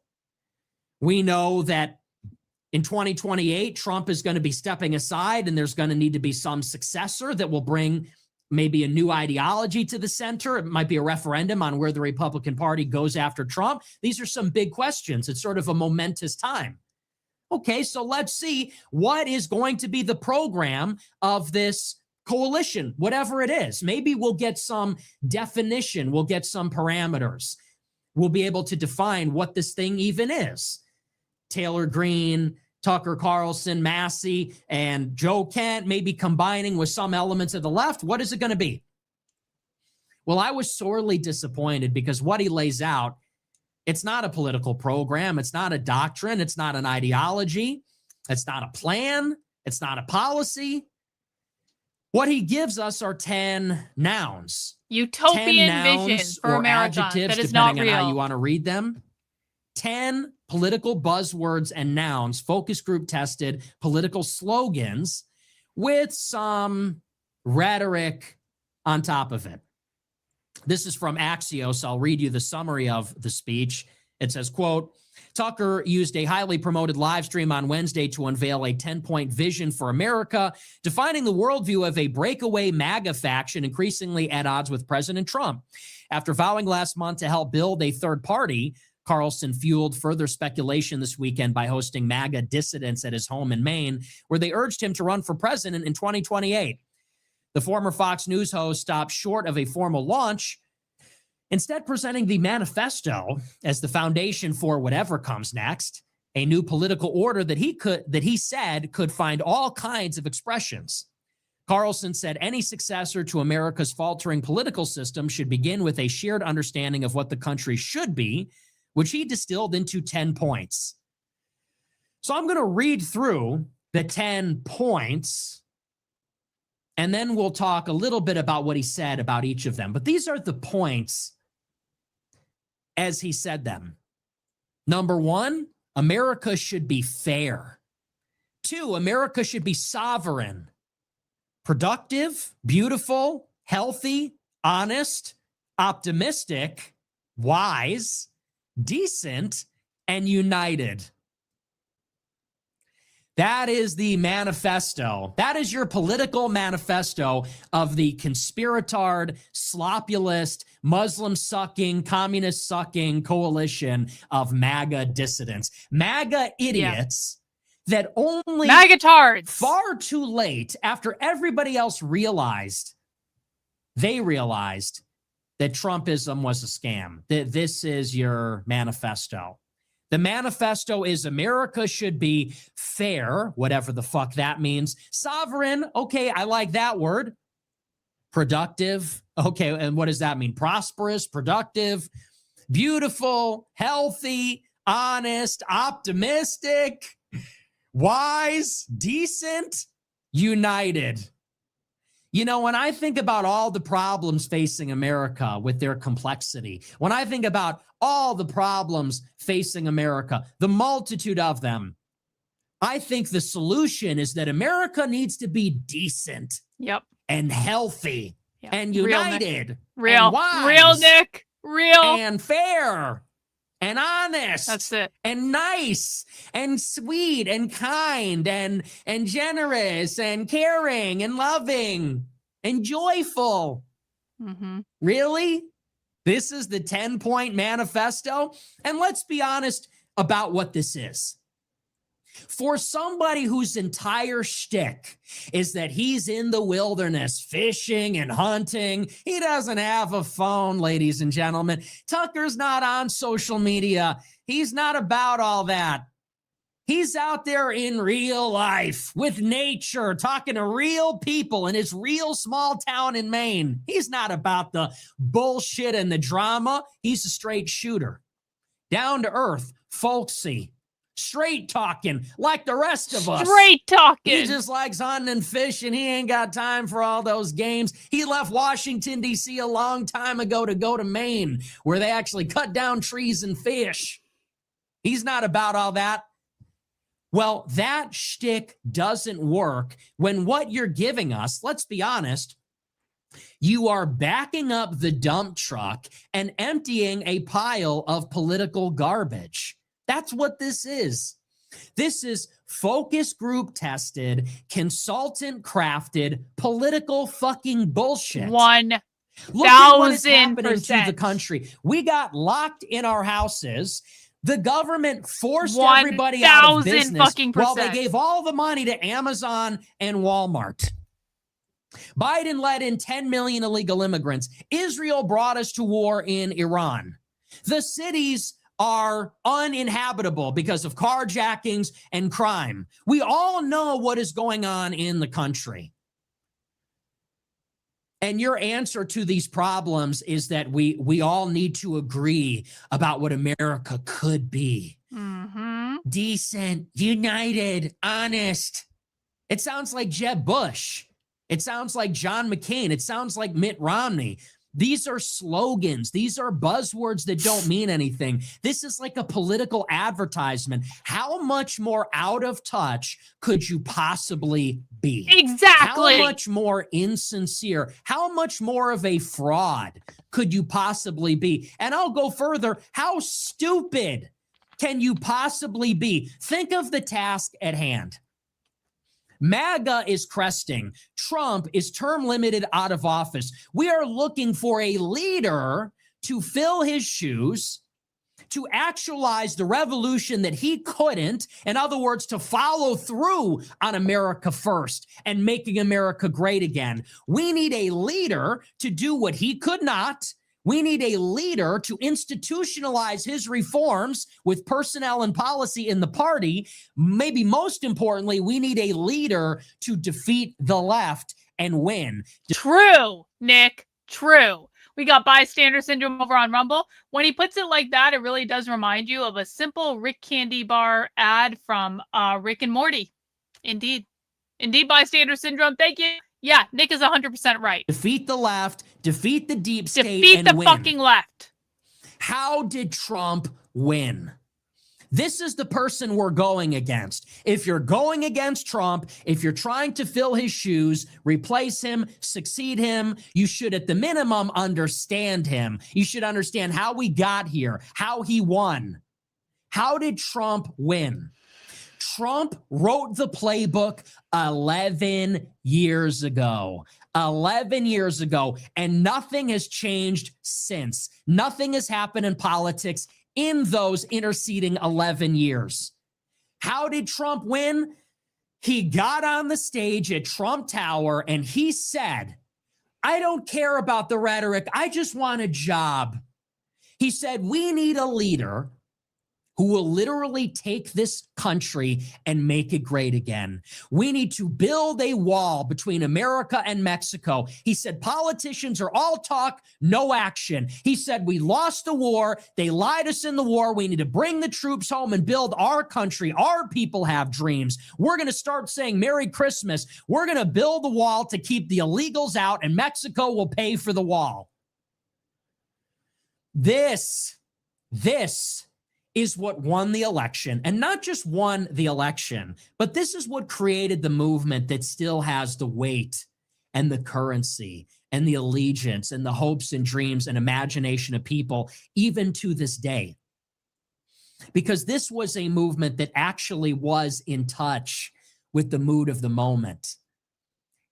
Trump had the pulse of the anger of Americans, the feelings of Americans. He didn't go to some consultant or whatever. Trump watched Fox News and listened to talk radio like Americans did. Maybe he even talked to Americans. He certainly understood them because he created Americans' favorite product, which is reality television. True. Say whatever you want about it. There's nothing Americans loved at that time more than reality TV. This is something that Tucker does not understand. The message that won politics once and for all for the Republicans in 2016 is they bypassed the political nonsense with specificity, real promises, not comprehensive immigration reform, not all these buzzwords and slogans that usually go along with this conversation, like, well, we need to repair our broken system. We need to secure the borders, repair our broken immigration system, give a pathway to citizen. Trump said, build a fucking wall, build a 30-foot concrete wall. I'm a builder. I build walls. We're going to build a 30-foot concrete wall to keep the illegals from coming in. And how are we going to get Mexico to pay for it? We're going to tax the remittances. We're going to reindustrialize America. I'm going to bring your jobs back. Want to know why? Mexico took the jobs. China took the jobs because of NAFTA and the TTP. So Trump said, I'm going to bring back the tariffs. I'm going to put a tariff on foreign cars. I'm going to put a tariff even on parts coming in from Mexico and Canada, and we're going to rebuild the auto industry. And that's how I'm going to give you your jobs back. I'm going to slap a 15% tariff on everything coming in, and we're going to make good deals. We're going to get the jobs back. That's how Trump won. It's called being real, being honest, being specific. He wasn't, by not being political and saying he's not a politician, that made him the most successful politician of all time. Tucker comes in 11 years later saying, here's my manifesto. And how is the manifesto presented? He says, before I say whether I run and whether we're going to have a third party, which I love this nonsense. I love this game that we play, right? Before I say whatever form this political revolution takes, first we all need to agree on what America can and should be. It should be honest. It should be decent. It should be fair. It's like you got to take these nouns and shove them up your ass. So fucking take your real. Political adjectives and nouns and shove them up your ass. Mm-hmm. Why did Trump get elected in 16? Because people elected Obama for hope and change, and they got screwed over. So they elected Trump. Why do now people want something more radical? Because people voted for Make America Great Again and they got screwed over. And they didn't fucking get it. You think the antidote to another scamming politician is more rhetoric? To give us a list of slogans and say, well, we got to be decent. You know what? Nick is articulating how I felt watching that so much better than I was able to articulate it in the moment. Because, like, this is why I felt so offended by what Tucker Carlson did. It's not that he said anything necessarily bad. It was just completely unhinged from reality. And quite frankly, I don't want to hear hope and change and unite with people and everyone has to love it. Like, fuck you. Like, actually fuck you. Actually fuck you. It's like, it was just so, like, disconnected from where everything is. And Nick is just like, I'm completely agreeing with everything that he's saying. Healthy. It doesn't work. So he gives us this list of 10 slogans. And like I said, it doesn't work for those two reasons. Number one, this is totally out of step with Tucker's entire shtick. And I think this is very damning.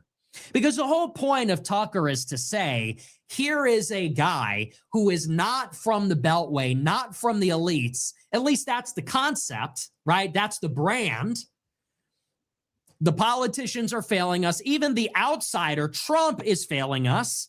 So populism means the elites and the bureaucrats couldn't do it. We need someone from outside that class to come in and change things.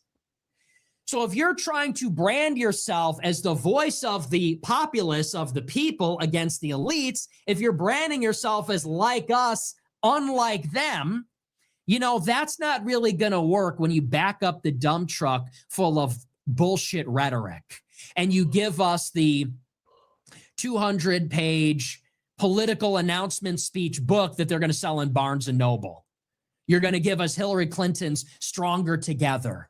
It reminds me of like when Kamala Harris, her campaign slogan was joy. Remember that? Remember when they were doing man on the street interviews a couple of years ago and they would poll a Kamala voter and say, what are you most excited about for Kamala's presidency? And they would say, well, I like that she's going to bring joy back to the White House. The joy. I like that she's going to bring joy back to America. It's like this. What do you like most about Tucker's platform? Well, I like that he says that America should be optimistic. I like the part when he said America should be optimistic, decent, and unified. It doesn't work. Okay. Stupid, stupid, stupid. And it doesn't work because you are a fake populist. This dissonance exists because you are a skin suitor. That's why it doesn't work. You are not one of us. You will never be one of us. Your dad ran Voice of America for the CIA. He was appointed by Reagan. You have multiple trust funds. You lived in Washington, D.C., and did shows for CNN and MSNBC and Fox News your entire life. And now, just like how J.D. Vance moved from Silicon Valley back to Ohio, now you think you're going to move from D.C. back to Maine, or like how George W. Bush moved from Connecticut to Texas, and you think you're going to pretend to be like Trump? You think you're going to pretend to be like a populist? You're no Donald Trump. You'll never be Donald Trump. You'll never be one of us. And this populist shtick is never going to work. And we should be perplexed at why they're trying to do this skin suit routine in the first place. That's number one. Number two, The other thing that is uncanny or wrong about this, that's the other point, is again, in the age of Trump, this does not work. This does not work in the aftermath of Trumpism. This does not work in the wake of the waves that Trump created. You're not going to survive in the post-Trump era, giving us this list of 10 buzzwords. It also doesn't work when your enemy is the left. Because what are they saying on the left? On the left, they are telling people, we're going to give you stuff. On the left, they're actualizing the rage of their base. True. Who is the constituency of the Democrats?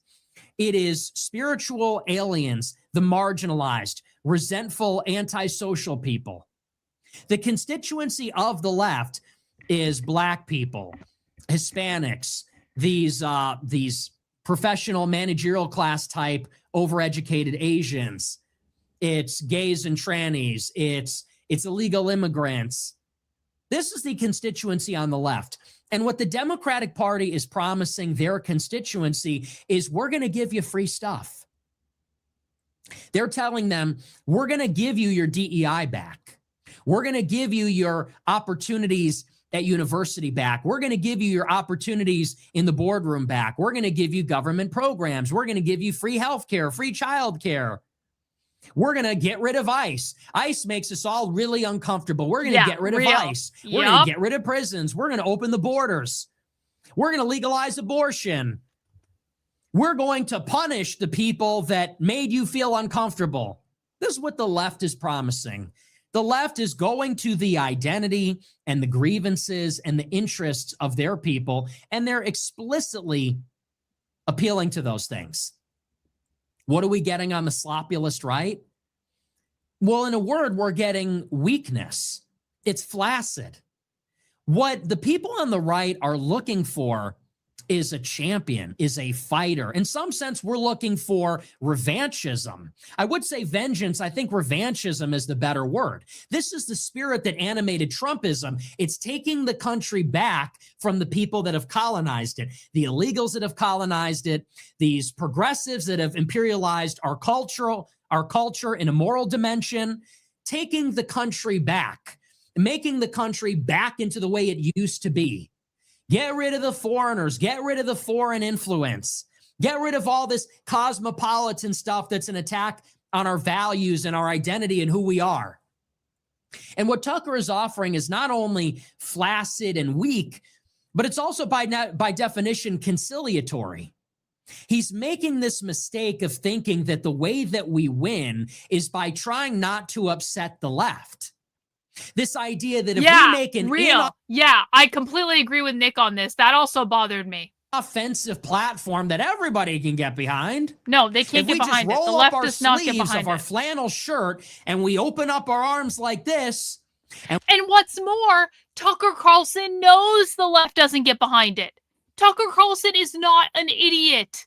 He has been around for fucking ever. They're, oh golly gee, if we just say we want to unite with the left, it's like literally shut the fuck up. It's never going to happen. When we talk about these high-minded ideals, common sense that everyone can get behind, that the left is going to join up with us. Hey man, we want civility and decency and fairness.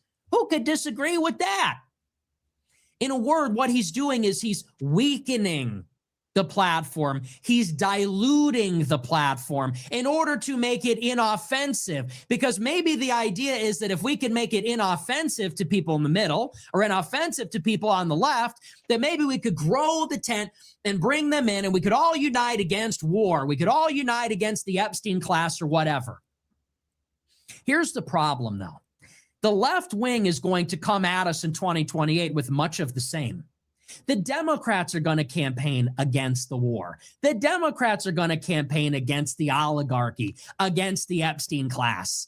Look at the rhetoric of John Ossoff. Look at the rhetoric of Mamdani. Look at the rhetoric of Bernie Sanders and AOC and Elizabeth Warren.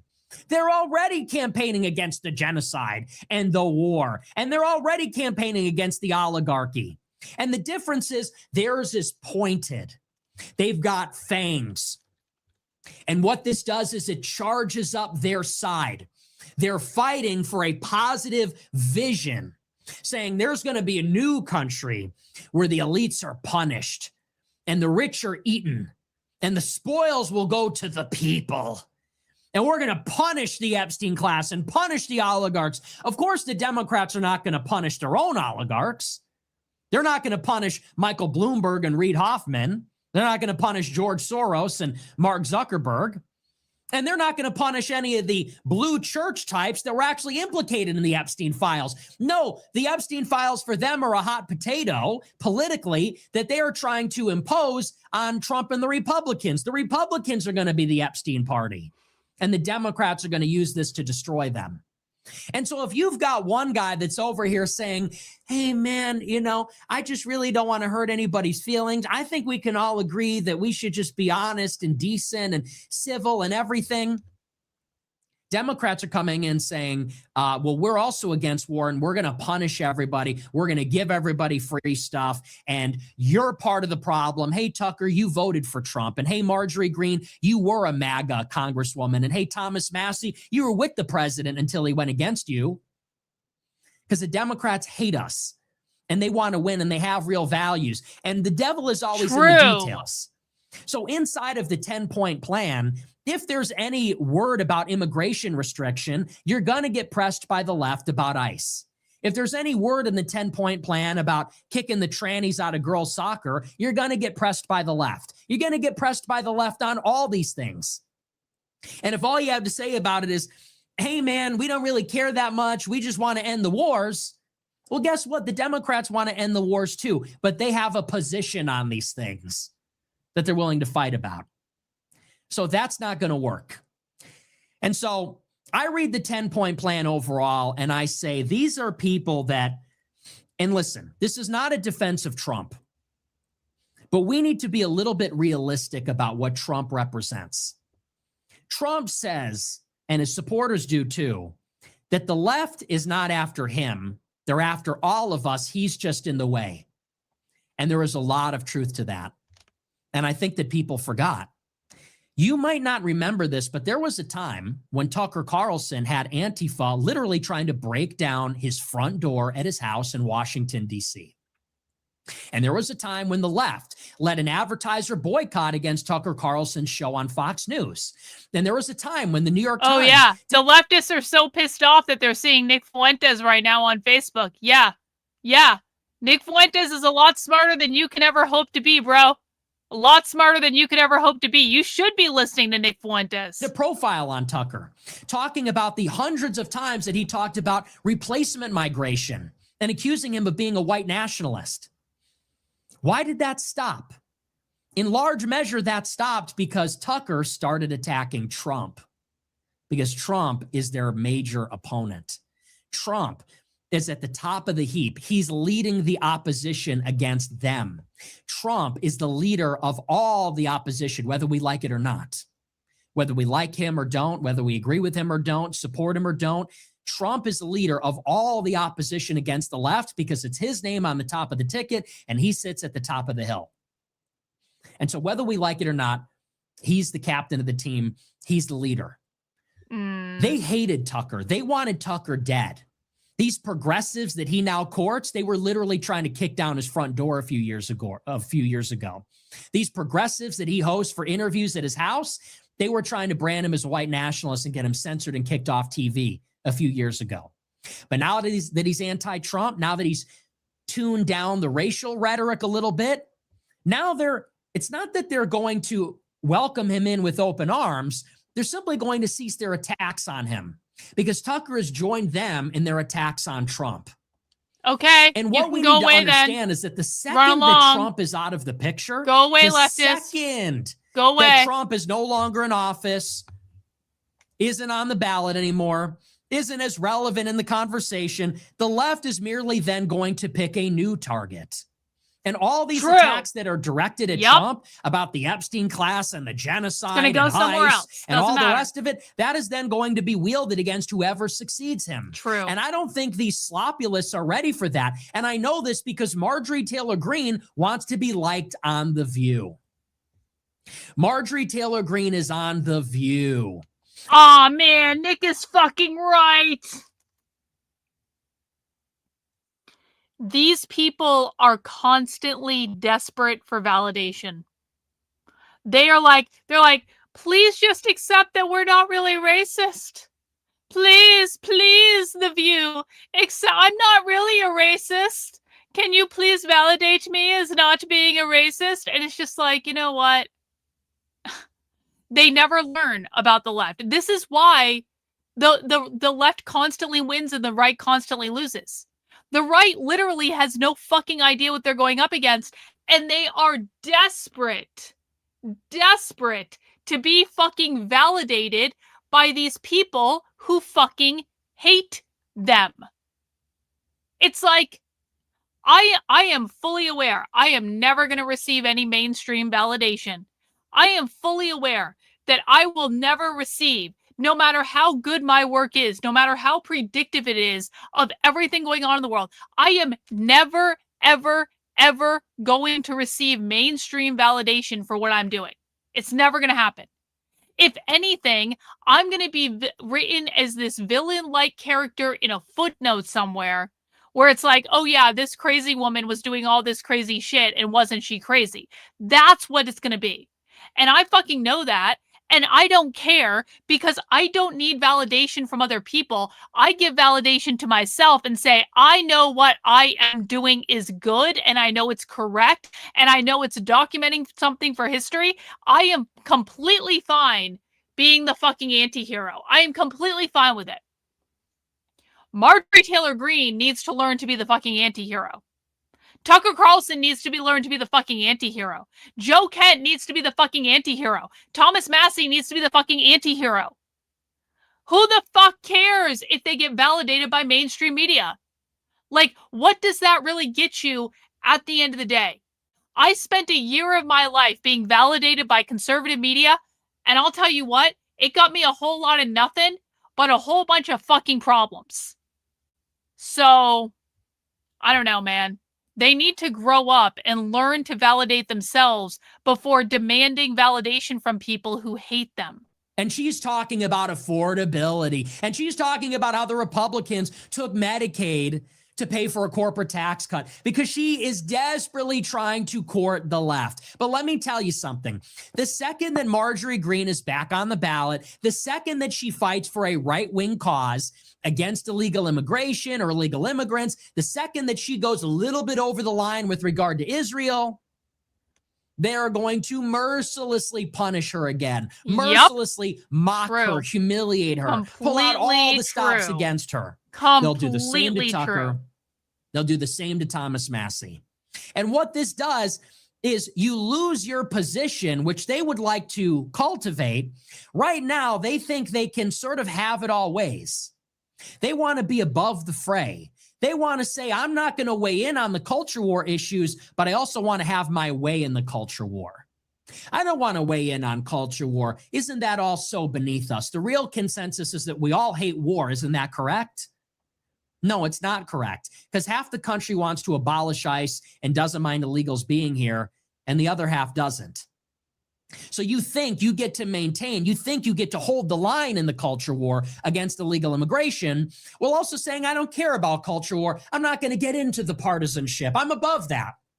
And maybe you can maintain this position while you're criticizing Trump, because Trump is dug in right now. Trump is dug in with Stephen Miller and DHS, still trying to deport 1 million people a year or something like this.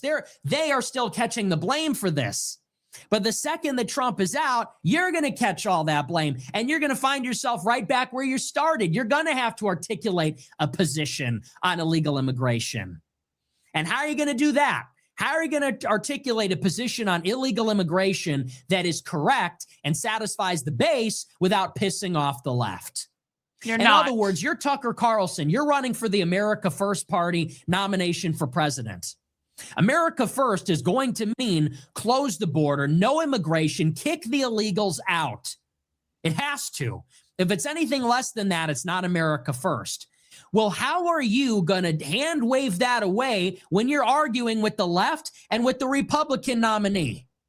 Because what the left is going to say is ICE is treating illegals like Israel's treating Gaza, and ICE and their heavy-handed tactics need to go, and ICE needs to be abolished, and blah, blah. They, in other words, are not willing to give up the partisan right-left divide. They're not willing to give up the culture war. They think their position is the position. And anyone against it is a Nazi. So when you're on the debate stage, how are you going to simultaneously say everyone that's against the war should just get together, but also keep all the anti-illegal immigration people happy, and also not offend the people that want to abolish ICE, that don't want to deport every illegal immigrant? You can't have it always like that. This is always the problem. This is fool's gold.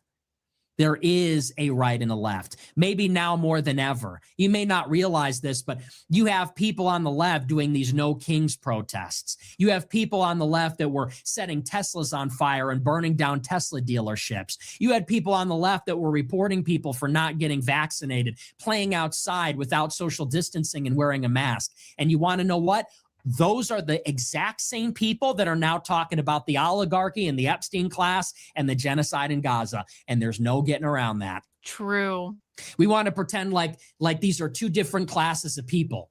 We want to pretend like all these people we've been fighting, the same people that were waving the Ukraine flag, the same people that were calling the police on your neighbors that were playing outside during the pandemic, the same people that want to have trannies and girls sports, the same people that are doing No Kings, same people that were rioting when ICE was deporting illegals, same people burning Teslas in the streets. Those are all the people that you now want to hold hands with because they're saying Epstein class, oligarchy, Gaza, Iran. And once we finish that conversation, okay, you're against the war in Iran, I'm against the war in Iran. Now what are we going to talk about?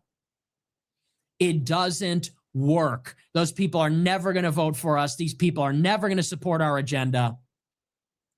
And here's fundamentally what this reads to me as. And I think this is fundamentally the same political project as J.D. Vance, ultimately.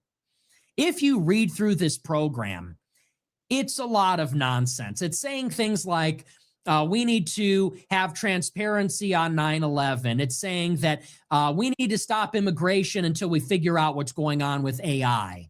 It's saying things like we need to stop supporting Israel because of decency. And we need to stop using the farmland for windmills and start farming again or something.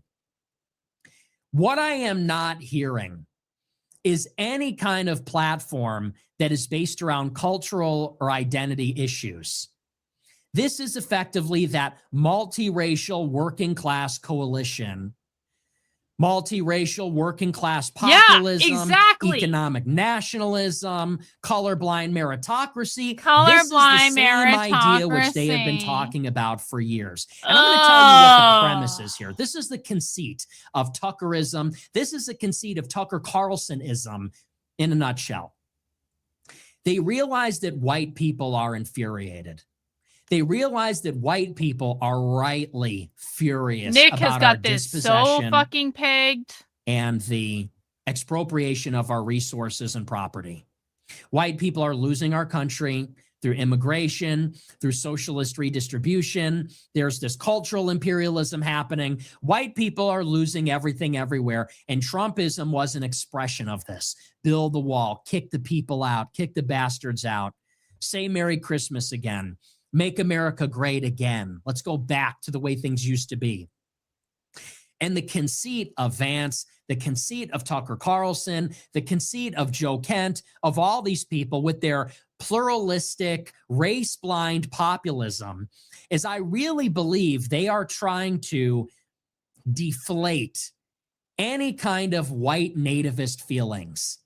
They know that the anger of white people and the anger of non-white people is going to create something like a politicized race war. They realize that a real clash is coming between the white right, Republican parties like 90% white, that's getting angrier against immigration, angrier against black crime, angrier against Indian and Chinese students, angrier even now against Israel, against Muslims. And they realize the left is angry too. The left hates white people. These young, militant DSA progressives, they hate whites. They can't even hide it. The No. Ilhan Omars, the Chevaliers, the No, Mamdanis, that's not they correct, hate Nick. white people. They want to take our No, shit. They're no, glad no, whites are no. becoming. We're still working on this, okay? We're still working on this. Nick doesn't understand. He doesn't want to listen. But someday he's going to realize I'm right about this. They're not talking about white skin color, Nick. They're talking about capitalism. They don't give a fuck if people are white. We're still working on this, okay? Nate, we're still okay. Forgive him, chat. He knows not what he does. I'm trying. Listen, Nick has been very receptive to the information that I'm giving him.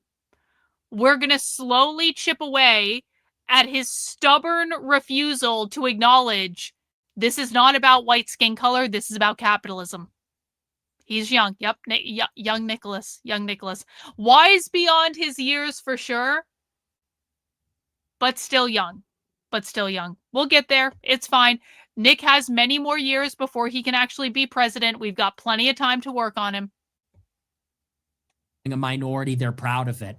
They're happy to conquer the country. And I think that these Republican CIA types, they basically see this as an existential threat to America. That America is going to be ripped apart by this racialized politics. That the race war will come first in the form of tribalized politics. And I think that the Republican leadership is trying to steer their white constituency away from nativism. They're trying to deflate the whiteness of the movement. They're trying to deflate the Christianness of the movement. And they're trying to steer it into a different kind of sentiment. And so they're playing down any racial themes, playing down any cultural themes, playing down even the religious themes. And what they're trying to play up are economic themes. They're trying to play up the themes about what we have in common, regardless of race, which is class. And they're saying, well, it's us, the people, versus the elites. It's us, the people, who are poor against the elites who are rich. It's us, the people, who are in the dark against the elites that hoard all the secrets. It's us, the people, who are against the wars and the economic policy against the elites that carry out an independent economic and war policy. No. Whiteness is a reference to the capitalist system. It has nothing to do with skin color. Literally nothing to do with skin color. Nothing at all. It is a reference to the capitalist system. See, regardless of public opinion. And I think that the enhancer, the little sweetener that they're throwing in, is conspiracy slop. They're trying to make Epstein the scapegoat that all working class people can get behind and oppose. It's sort of like Girardian in a way. They're going to make Epstein and the oligarchy the scapegoat, the rich. We're going to bind everybody together based on economics. We all can be against debt. We all can be against flat cameras. But never Palantir, never Palantir. We could all be against the war. And we could all unite together to throw our stones on Epstein, and the stones that we use to kill him will be the new temple to the new America. The stones that we use to kill Epstein will form a pile, and that pile of stones will be the new monument, the new temple to a new American identity that we could all rally behind. That's sort of the idea. And I think that is just not going to work. I think the simple fact of the matter is, one, that's not going to work. I think that whether you like it or not, there is a race war. The race war is here. And you could see it because look at the next generation of leftists. Are they conciliatory? Okay, Tucker is forming a splinter party. Him, MTG, Thomas Massey, Joe Kent. And you know what those people are doing? They're begging the left to like them. They're begging the left, begging Muslims, begging non-whites, begging the constituency of the left. Please like us. Please, we're not so bad. See, I've atoned. I'm against Trump. I'm against the oligarchy. I think race is a distraction. I think immigration's a cultural issue. Nick, I agree. The real problem's a tax code. Eat the rich. The breakaway splinter faction on the right is begging the left for mercy. What is the splinter group on the left? They literally want to murder us. True. The splinter faction, the ideological Are there gifted radicals subs on the Kick? left Thank want you if to anyone's been fucking gifting on murder Kick. us. I appreciate it. They don't tell me when you know do what it. Hassan Piker says? Hassan Piker says, dude, Tucker's a Here, I'll freaking give the Nazi. Kick real quick. Dude, Dan Bilzerian's a Nazi. Dude, Nick Fuentes is a Nazi. When Charlie Kirk, a moderate, gets shot in the head, the flank on the left side celebrates it. The young people on the left mock that, celebrate it. The militant non-whites from the new generation and many of these exotic immigrant groups, they say Charlie Kirk wasn't enough. They say kill the rest of them. They said his family should go too. You remember those protests? Hey, thanks a little bits for dropping a gifted sub on Kick. I appreciate it. I apologize if I didn't see it. But, like, Kick doesn't tell me when you guys gift subs when I'm on StreamYard. But I do appreciate it. I appreciate all of my intrepid people who watch on Kick. You guys are holding down the fort over there. And, you know, you are a small but mighty group. And I appreciate you very much. There were some of these black power types saying Charlie Kirk deserved I can see your and his chats, family though, should just so get you it know. too. I can see your chats. So who's going to win this battle? Is it going to be the right-wing flank that says, let's all agree that America should be decent and united and healthy and beautiful, and I don't want to talk about immigration. I don't want to fight you. We're both poor. We have more in common than we do. Is that guy going to win? Or are the people going to win that are saying, everyone on the other side's a Nazi. When we get power, we're going to imprison them, kill them. We're going to open the jail cells and put ICE agents in. We're going to get rid of the police. Who's going to win? The left. Yeah, The we are radical so left is going to fucked. win because We are they're so the ones that realize we're in fucked. a war. They're the ones that realize we're in a fight. Renan, did you become So a the member and I left, which missed is an it? amalgam- Renan, I'm sorry if I missed your membership. Did that when did that come in? Am I an idiot? No, it just came in. Thank you, Renan, for becoming a member. Welcome to Gold. I appreciate your support, bro. Amalgamation of the resentful non-whites and other marginalized types, they're putting their war face on. And they're willing to Yeah, blend Nick in was too. on Kick for like a day and You a know, half. Joe or something. Biden's like an old Irish Catholic, very moderate, whatever. But look at what he brought in on the heels. It was Kamala Harris, who's very radical. And look at what was incubated under Biden. And this was one of the most progressive administrations in history. 10 million illegal aliens. They gave COVID stimulus to non-whites and women before white men. The DEI in overdrive, telling Facebook to ban anybody that disagreed with them. This is what we got under Biden. It's going to be worse under the next know, I Democrat. agree, And Reagan. you come at these people with this open-armed conciliatory approach. You did not learn the lessons of Trumpism. And so I read this, and not only is the messaging totally wrong and out of touch, Tucker, you're no Trump. To me, what this sounds like is if you took a Heritage Foundation staffer and you tried to get the Heritage Foundation staffer to translate eco-fascist National Socialism without any mention of race or Jews. That's what it sounds like to me. It's like, how could you take the kind of like the principles of ecology and maybe like a distributist or National Socialist economics, and how could you convey that in the form of a National Review think tank and exclude any dimension of race, Christianity, anything like that? That's what it sounds like to me. It's not going to work. So I read this program and I say, these people do not have a clue. This is not America First. America First needs to be right-wing. America First needs to be right-wing. It needs to be based on the identity and culture of Americans, the religion of Americans.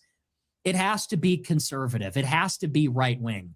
I'm not going to support a centrist, Marxist, populist movement like this. So I see these 10 points, and I think these people have no idea what they are doing. And I think ultimately the project that they are talking about is J.D. Vance for president.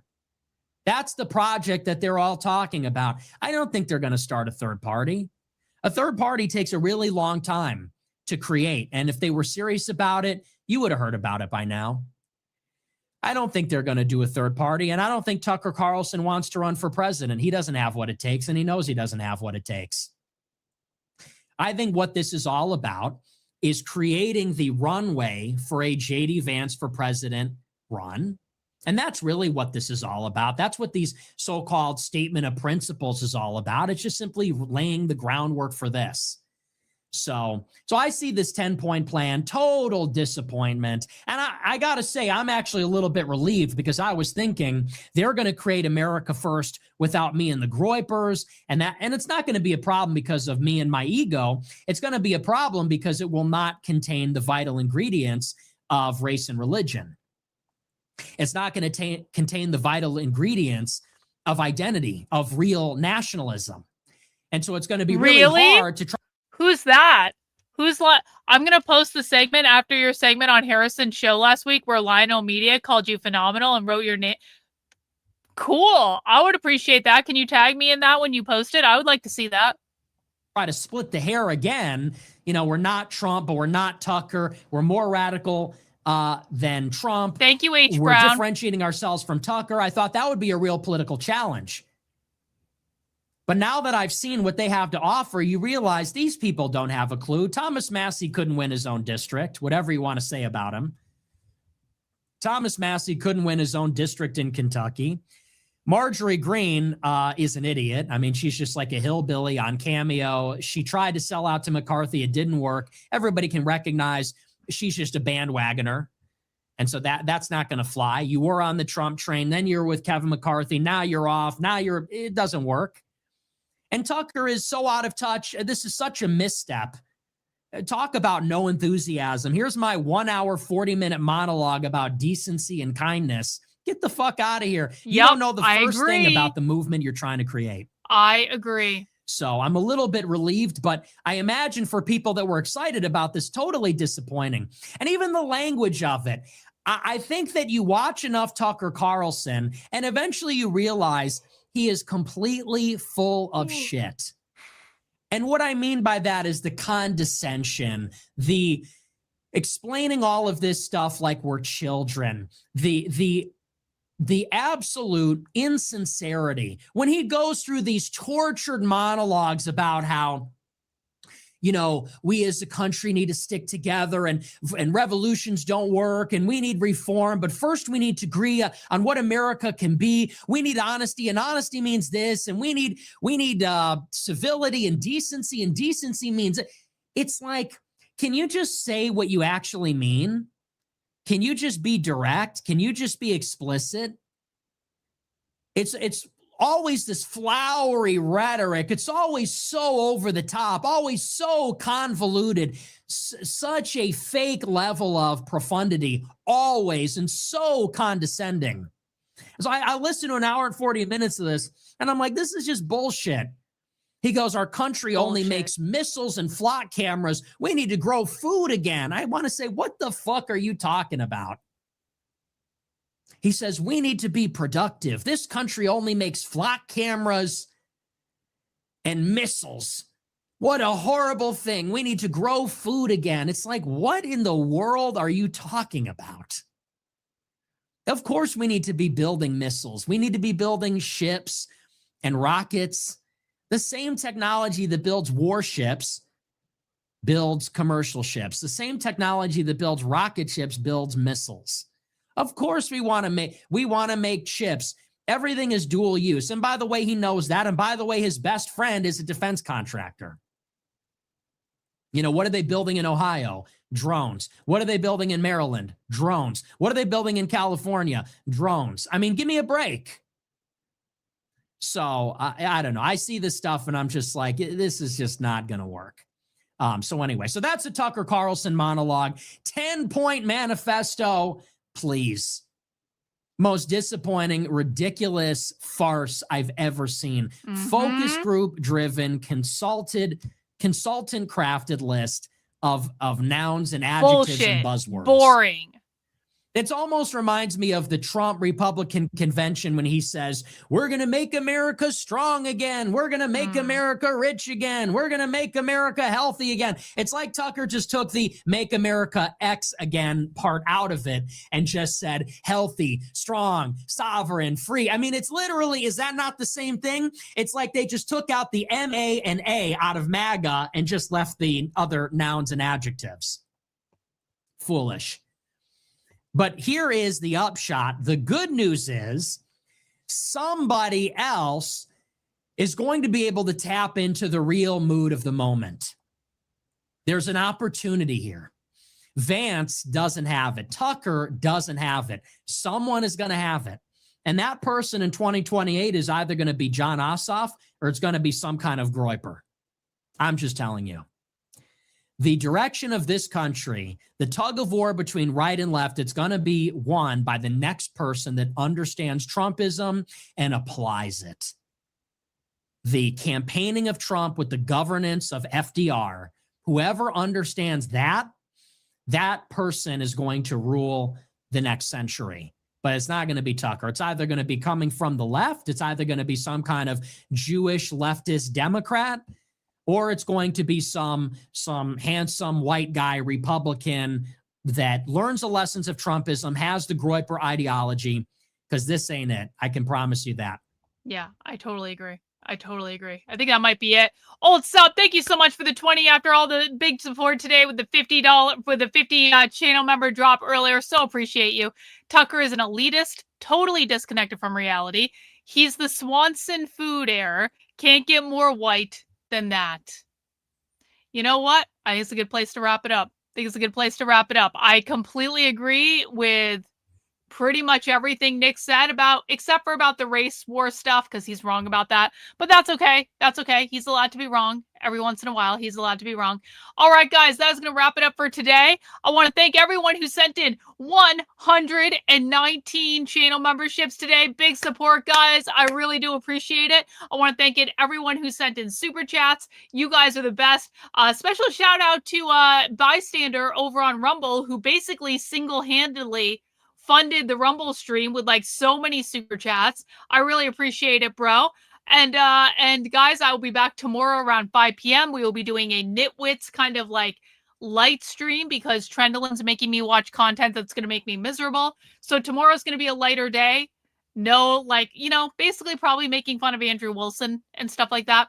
So I will see you guys then. Thank you so much for funding my work. I really appreciate it. Make sure you're following on Telegram, Instagram, even Facebook if you're on Facebook, because apparently my work is going viral on there, and that's rad. But I'll see you guys tomorrow. Have a great rest of your night. We'll see you soon.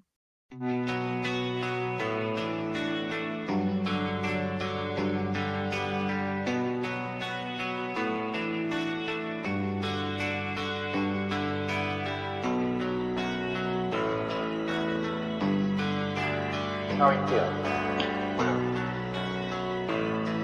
How long have you been here? 3 months, May 17th. And what brought you? That's difficult to answer.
How is it that playing the piano for people has eventually resulted in your being here in the hospital?